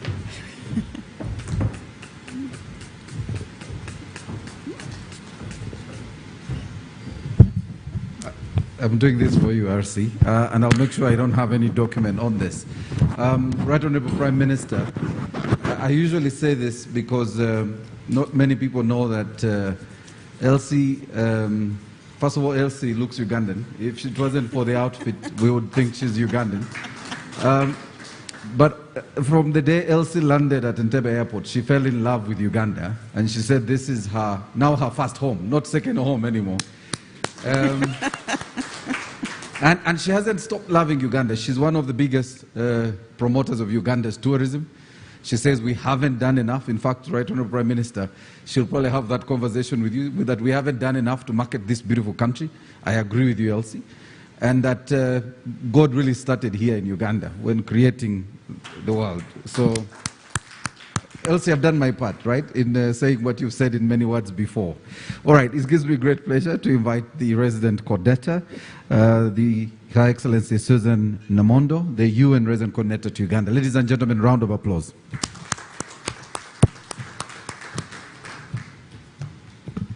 Greetings to all. The Right Honourable Prime Minister, the Minister for General Duties and Focal Point Minister for SDGs, the Chairperson, development partners, especially represented by Richard here, heads of other government ministries, departments and agencies, representatives from the private sector, representatives from civil society, all my UN colleagues in the room, everybody present. Good afternoon again. On behalf of the United Nations system in Uganda, I am delighted to be part of this important occasion when we are launching the National Roadmap for the implementation of the Sustainable Development Goals in Uganda. And as been mentioned by others from the beginning this morning, this really is a testament to the government of Uganda's commitment to implementing Agenda 2030, which is our global community roadmap for achieving sustainable development. I wish, as others have said before me, to really acknowledge the leadership of the Office of the Prime Minister for putting in place the necessary enabling structures and frameworks to deliver on the SDGs, which really is also government's promise to the people of Uganda and to the global community to pursue development that responds to the social, economic, environmental tenets of sustainable development. The COVID-19, we cannot have this conversation, of course, without talking about COVID-19. So there's an element of repetition that's coming in these speeches, but that's a good thing, because when we keep mentioning it, it shows that we all believe how important it is. The COVID-19 pandemic has had a profound and negative impact. COVID-19 estimates were that by 2030, we would have 390 million people suffering from poverty. With the impact of the pandemic, that figure has been revised upwards to 452 million. And very sadly, what we now understand, of course, these numbers might change closer to 2030, but what we now understand is that Africa will be home to 80% of the global poor. In Uganda, we have had a reduction head count from 21%, 21.4% in 2016 to 20.4% in 2019-2020. But the absolute figures indicate an increase in the number of poor people from 8 million to 8.3 million. These are figures that, of course, none of us are happy about. Overall, the situation that we are now facing calls for truly extraordinary measures if we are to catch up with the implementation of the SDGs as detailed in our development plan. The situation we find ourselves in really calls for, one, identifying the key accelerators, and this has come in the panel discussion before. Elsie has also mentioned it, but perhaps we all need a collective understanding of what these accelerators are. But identifying the key accelerators to inform reprioritization of the third National Development Plan, which was prepared pre-pandemic. This reprioritization process should really build on the 2020 Integrated Sustainable Development Goals modeling exercise that identified a number of accelerators that we should be pursuing in terms of leaving no one behind. A great opportunity is the backward and forwards linkages that can be built if the agro-industrial program of the NDP3 is fully implemented.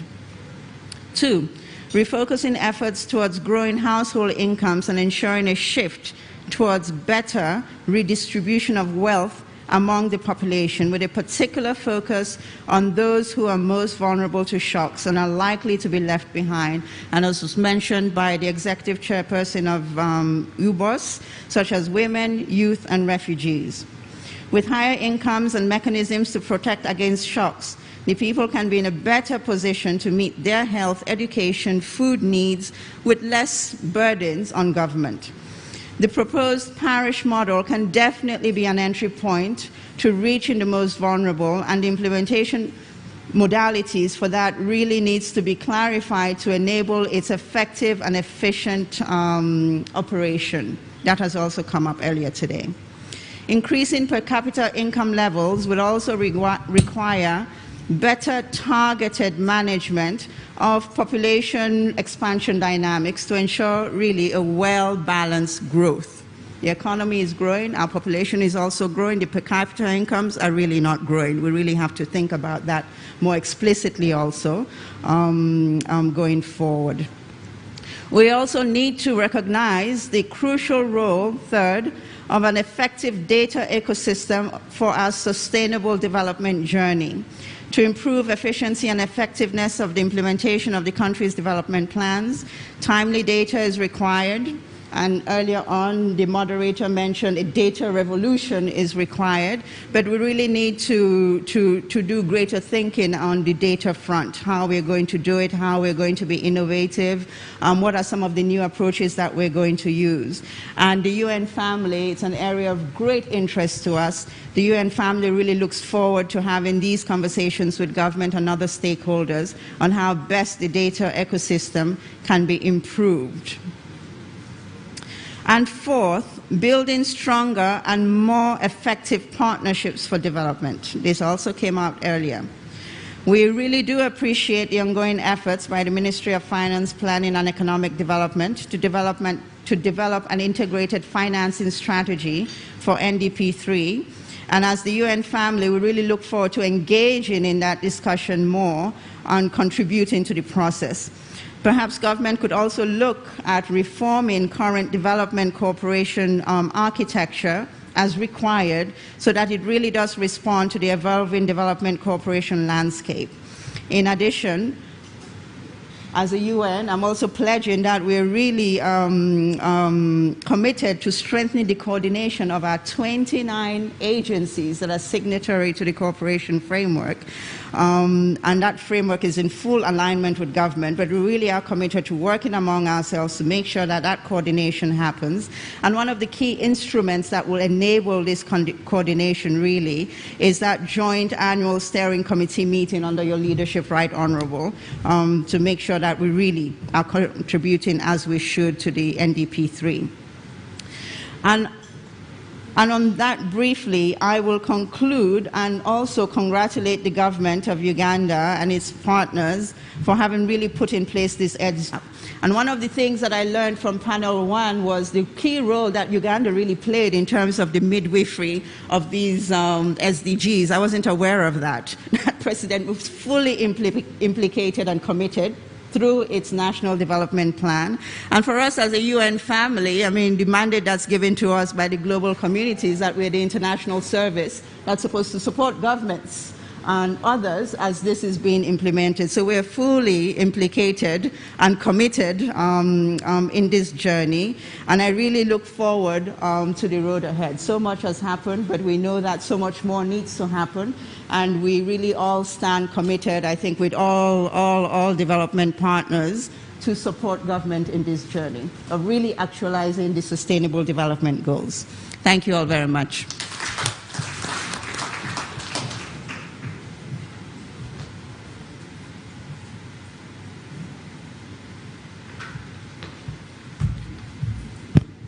Thank you very much, Your Excellency. I don't want to waste a lot of time. I have been alerted that there are two activities running concurrently and I need to be careful in managing my time. So I will now request our focal minister, the Right Honorable Justin Kasule Lumumba, to come and make her remarks, and also request you after your remarks to invite the Prime Minister to speak to us. Thank you very much.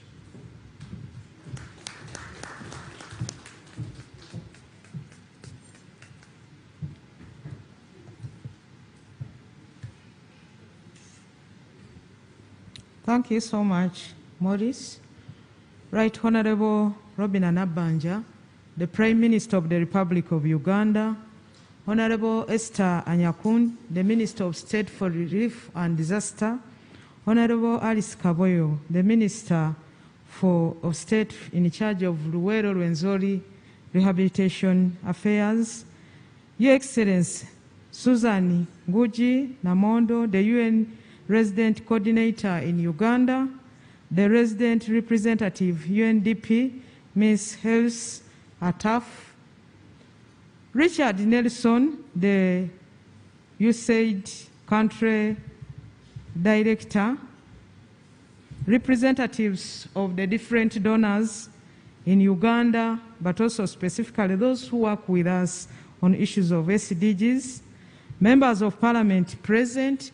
In a special way, I want to recognize Honorable Barnabas Tinka Simile, the Chairperson of the Parliamentary Forum on SDGs, all representatives of government ministries, departments and agencies, as well as local governments, heads of the UN agencies and representatives of development partners, members and representatives of the civil society, the private sector, academia, special interest groups, and the media, and also the Director of Ceremonies. I want to recognize you in a special way because you are leading us well.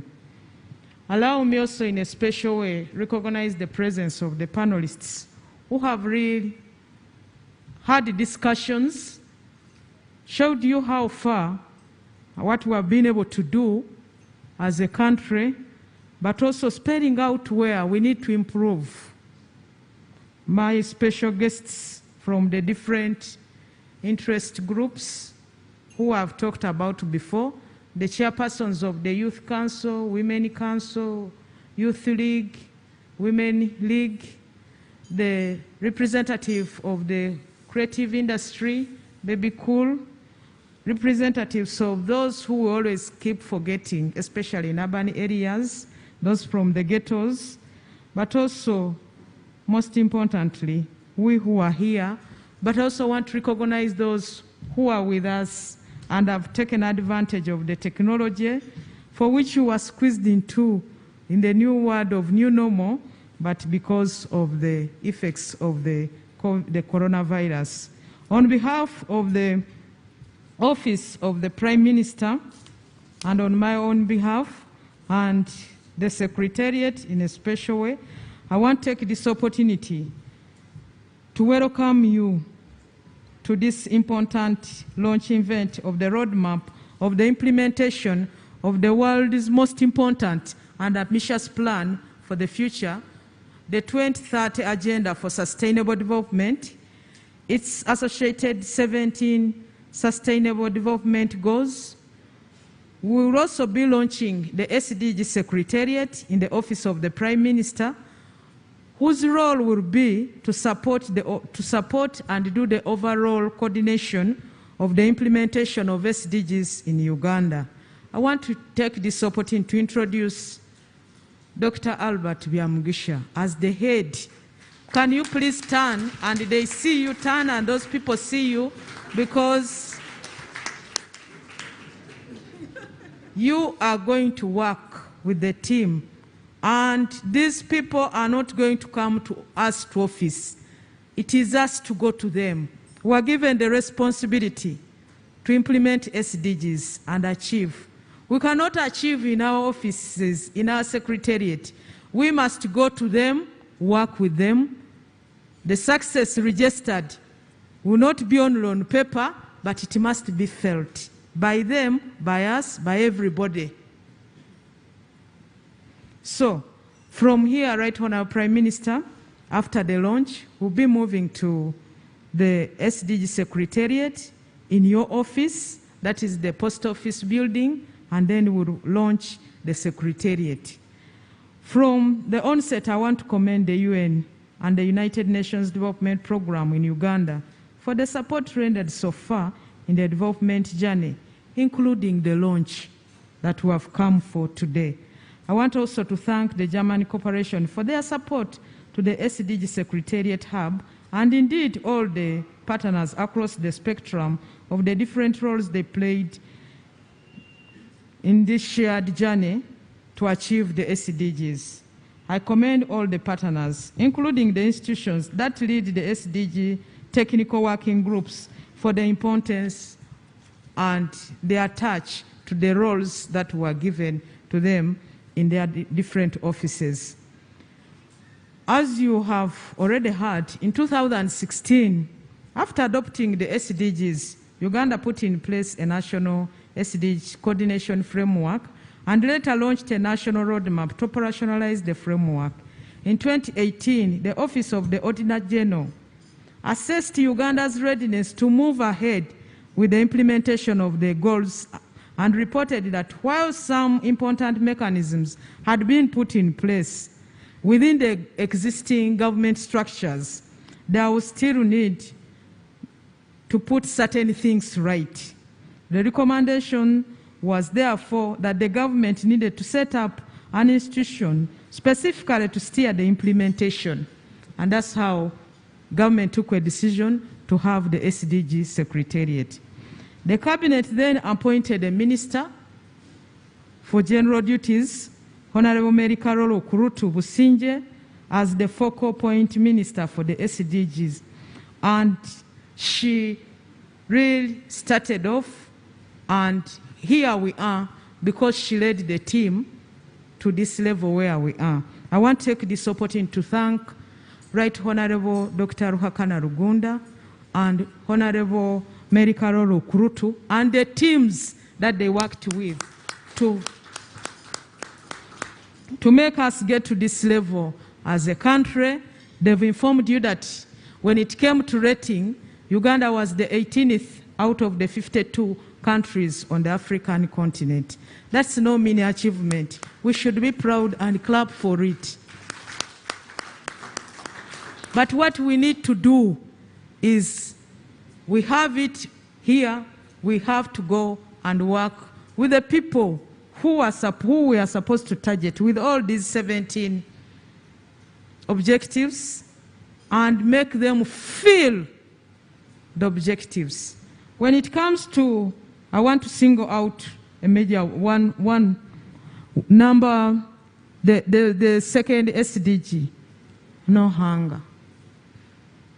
But when you look at also the 16th one, to do with the peace, justice, and strengthening the institutions, the two are more or less related. When people are talking about peace, people think of the guns and pangas. In the contemporary world, the definition of security goes beyond that and includes the issue of certainty, especially when one is sure will be able to get food, especially 2 meals a day. Once one is hungry, that is insecurity to that individual. So it is our responsibility to make sure we improve security, even security of the individual. Like House has said, we have a beautiful country. Let's take advantage of it and serve Ugandans better. But also I want you to remember that in the world, Uganda is the second country with the biggest number or biggest size of organic land, organic soil. So if we take advantage of that, that also gives us an edge on issues to do with the marketing our agricultural products, since the majority of Ugandans are in the agriculture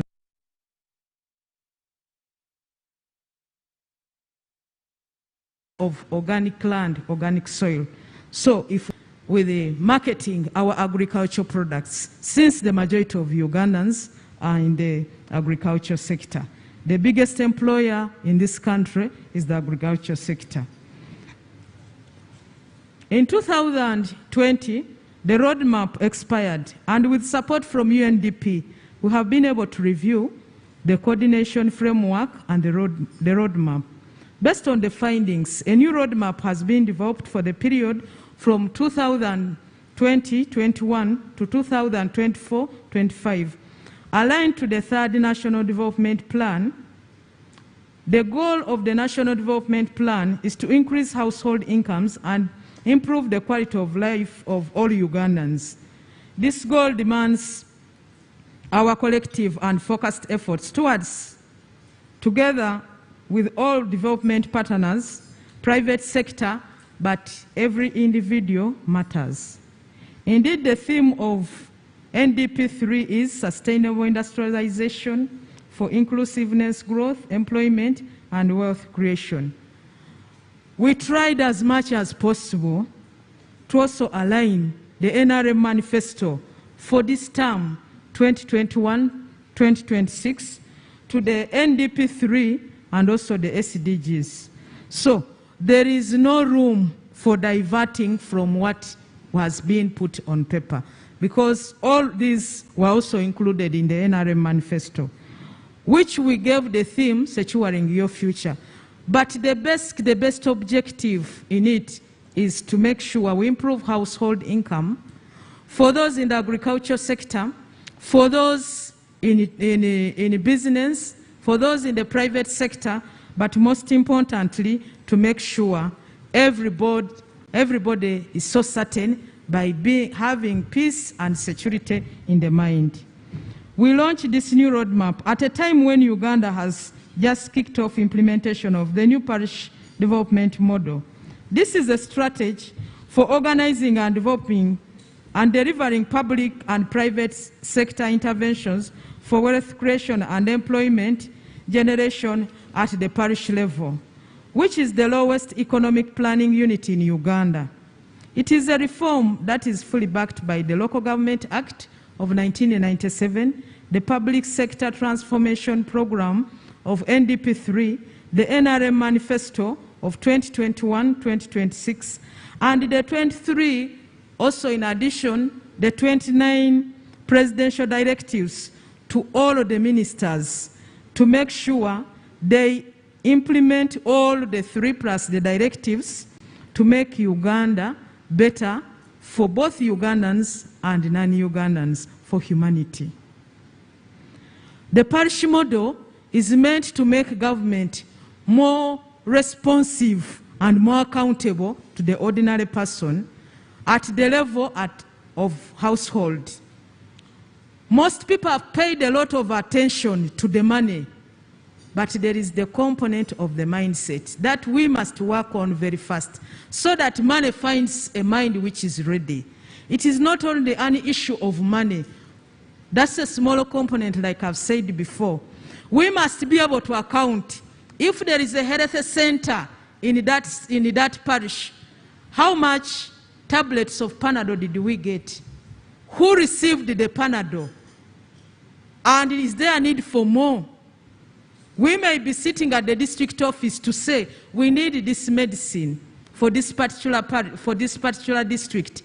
But this parish model will help us generate data and information at the parish level and plan appropriately based on the challenge of that particular parish. They are not the same, so that means the demands are different. The enterprises to be done in that parish, are they the most appropriate for that particular community? We have also people in urban areas, those who are employed. The money they are paid is not enough for them to live, to take care of their families. The parish model would also look at that component, especially in areas, especially in the urban areas, in our cities and municipalities. We're also not going to leave behind parishes, especially in the urban areas, which are big. There are parishes here in Kampala, where if I look at it in terms of a politician, you have a polling station with over 3,000 voters, and that is one polling station. How many people are in that parish? Those all will be catered for, and we can only succeed if we work with everybody. We can only succeed if everybody is on board. We can only succeed if the community, the ordinary Ugandan gets to know that is the person they are targeting. And once you know you are the person they are targeting to bring up, to improve income, it will make people, make government more accountable, demand, but also guard what is for them. That will be the best way to fight corruption. So we are going to make sure we use the communication channels that we have. And like you have, I want also to inform you that we have already translated issues to do with SDGs already in the 12 languages in this country. And we are going, the main languages, and we are going to continue adding because we want the ordinary person to understand why we've gone for him or her and why they vote us in leadership, but also to be able to know why are certain things not going on well in certain households at household level. Success will only be registered when everybody is on board. Ladies and gentlemen, these and other strategies are a clear illustration of the determination of the government of Uganda to regularly review and make the necessary changes to ensure that in the same spirit of the 2030 Agenda for Sustainable Development, no Ugandan is left behind, and that we must ensure to reach the farthest first. It is unacceptable to have 2 out of 5 Ugandans living from hand to mouth. The government is convinced that nothing can better guarantee inclusive growth and balanced development and employment for Ugandans than equitable participation of more citizens in the monetized economy. As we kick off this new phase in our joint venture, let me highlight some of the government's own priorities in achieving the SDGs. A key message we have consistently and will continue to share with all stakeholders is that the challenges exacerbated by COVID-19 pandemic can only be solved by implementing the SDGs. Therefore, even as the government continues to find solutions to immediate challenges, the ultimate goal is to stay on track to achieve the 2030 Agenda, which offers the long-term solutions. The government has continued to assess our existing national initiatives and strategies. We are now working on achieving our NDPs through programs. In addition to other existing strategies, like I've said before, we are laying a lot and much emphasis on the parish model. The practical support from the UN will be important to us to achieve this. As we continue to raise the profile of leaving no one behind and reaching the farthest first in the SDG framework, we recognize that these are central themes that run through our own. We, the citizens in this country, are not only beneficiaries, but also active participants in this journey. We have no doubt of the commitment of all the partners on this journey to achieve our development aspirations, and our other partners in our journey to achieve these and other strategies. We will continue to put in place a journey that evolves. It will not be static.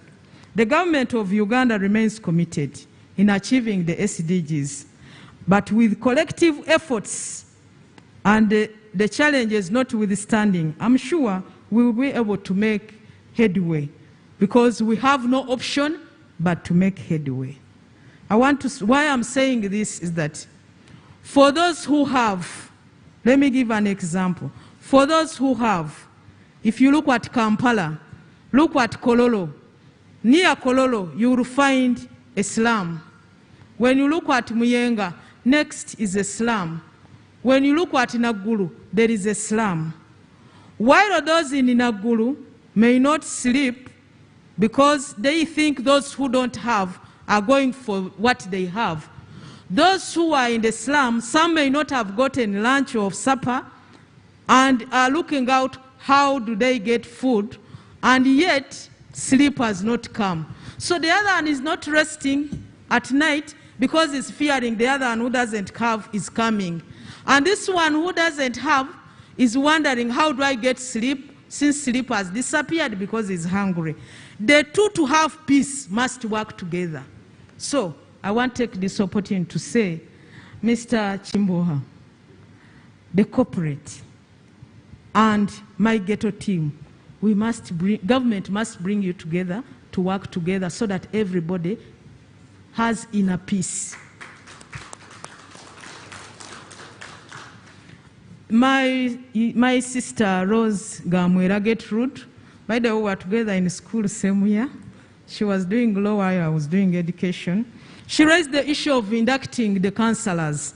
I want to take this opportunity that's a challenge to us as government. The Prime Minister is here, but let me say it on her behalf. We've not had induction for the new political leaders. We, the politicians, the ministers at the national level, even at the district level and sub-county level, because of the challenge of COVID. When the average number of councillors in a district is 40. To bring them together for a week of induction means you must have to first quarantine them for them to be together. So managing that challenge is not easy, but we cannot run away from responsibility. So it is not a component of resources, it is a component of life and death. How do we manage the COVID-19 pandemic in this new era? It is something that is new to us and we are learning how to manage. But we are getting to the end of it because we were given a responsibility and we must be told what to do and how to do it so that we reduce on the blame game because we must succeed as a team. I want to take this opportunity to thank the panelists. I want to thank the Secretariat for organizing this, but in a special way, I want to thank the Prime Minister for according us time. And I also want to thank once again the UN representative and the UN resident coordinator. I want to take this opportunity on behalf of the people gathered here and those who are online to invite Right Honorable Nabanja Robina, the Prime Minister of Uganda, to come and address us. And after that, she will launch our roadmap. Then after that, we will have to go and open the Sdg Secretariat. I thank you so much. Thank you for according us time. Members, as we launch the roadmap, it is a beginning to go and improve what we are not able to do, but also take on the new challenge. Most importantly, people should feel the SDGs, not to hear about them. They should live by them. I thank you, and I welcome you, Right Honorable.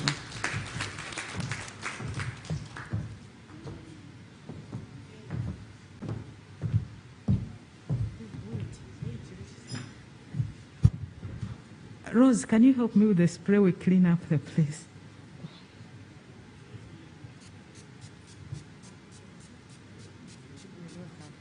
No. You don't take anything for granted. You don't take anything for granted. You don't have corona.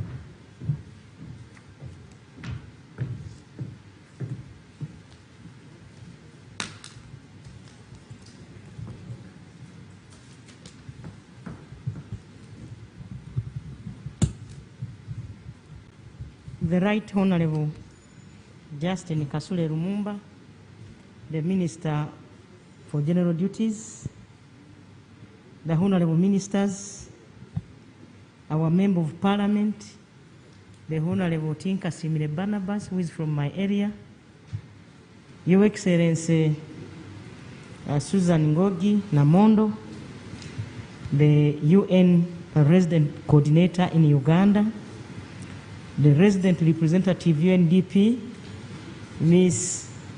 Els Atafua, all representatives of government ministries, departments and agencies, as well as local governments, heads of UN agencies, and representatives of the development partners, representatives of the civil society and the private sector, the academia, the special interest groups, and the media, distinguished guests, ladies and gentlemen, including those who are attending virtually. Colleagues, it gives me great pleasure to join you this afternoon on this important occasion of Uganda's development journey. The launch of our second roadmap for the implementation of Sustainable Development Goals for the period 2021-2025, we will also be launching the National Sdg Secretariat Hub at the Postal Building Office of the Prime Minister. Allow me, ladies and gentlemen, to start by saying that whether it is by coincidence or by divine setting, today, Cabinet Ministers, it is exactly 100 days of our current Cabinet in the office as we are conducting government business for the good of our Ugandans. I therefore want to find this launch very exciting and fitting symbolically, because today we mark 100 days of achievements, challenges, and lessons learned, and set off into the next phase of Uganda's bright future. Similarly, we officially launch the next phase of Uganda's journey to achieve the Sustainable Development Goals. The 2030 Agenda, which are a blueprint to achieve a better and sustainable future for all of us. Before anything else, I would like to thank God for giving us the responsibility to lead the people of this beautiful country. I would also like, colleagues, I would also like to thank the President for ably leading this country in the implementation of this global commitment. Under his able leadership, Uganda was the President of the 69 UN Assembly when countries were signing up for the implementation of SDGs. Uganda, the region, and indeed the world is blessed to have such a visionary leader in President Museveni. As government, we have broken the 17 SDG goals into workable actions with the sole purpose of taking our people out of poverty. Specifically, we are working day and night to emancipate the 39, the 39 households outside the money economy under the SDG framework. Unless this is achieved, there won't be so much to talk about on the success of the SDGs in this country. Beyond this category, and while leaving no one behind, we must move the entire economy into the middle income status amidst COVID-19 challenges. One way of setting these households into the money economy is through the new development approach. The approach my sister has been talking about. What I'm talking about is the Parish development model. This new approach to development will not only mobilize local resources for all local development, but it will also empower the communities to take and own up the responsibility of developing their areas with support of government. This will be done by transferring and making available physical cash to the communities, while they also mobilize their own savings required for investments. I also call upon all development partners present here and those joining us virtually to join hands with government in the implementation of the Parish development model. Colleagues, over the years, NRM government has been very deliberate in prioritizing its development expenditure to address some of the structural bottlenecks to investments and development.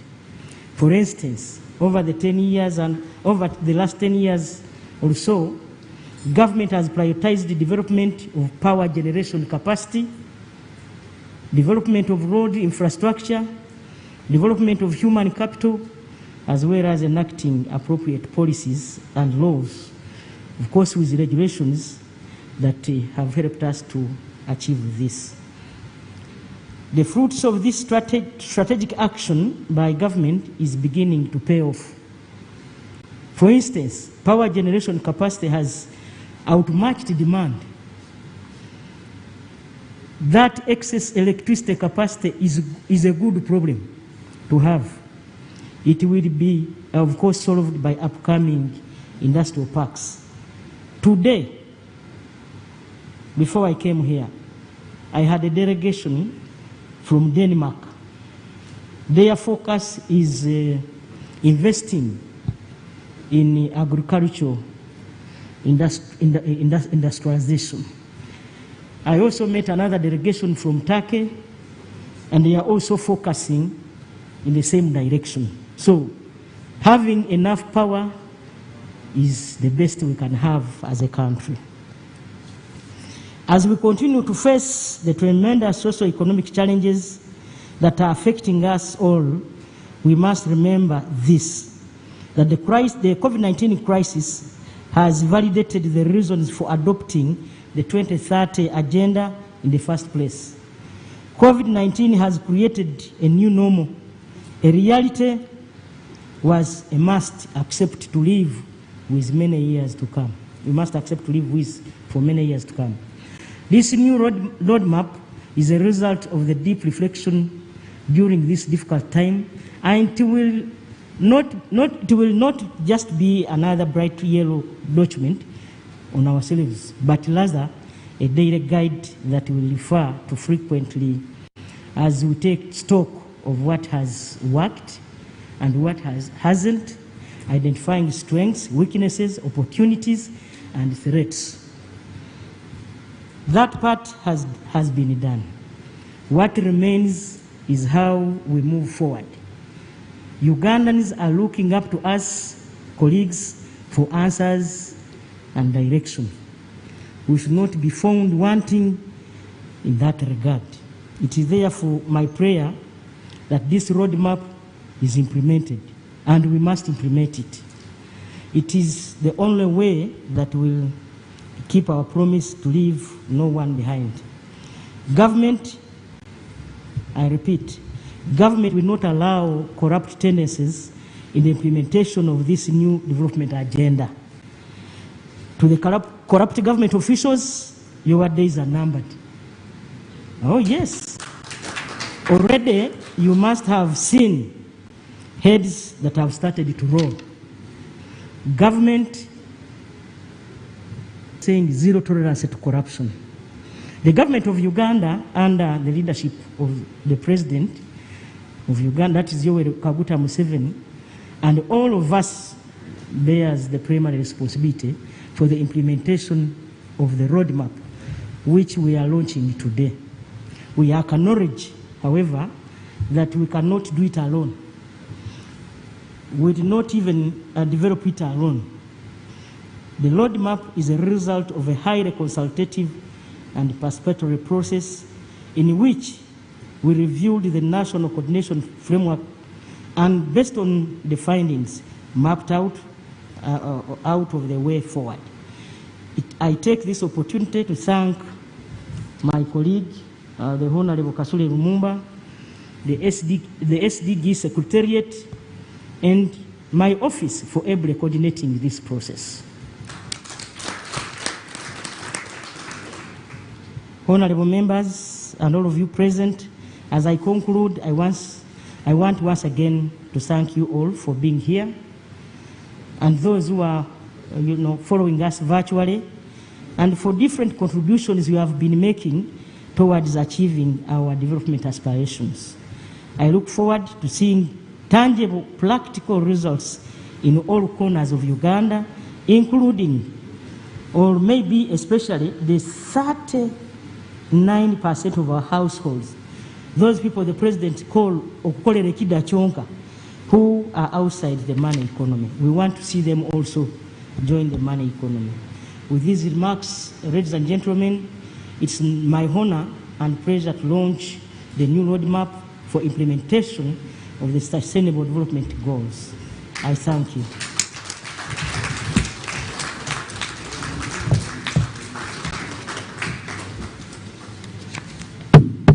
Ladies and gentlemen, a round of applause for the Right Honorable Prime Minister. And Right Honorable Prime Minister, you'll just hold a bit. We are now going to officially launch the Sdg.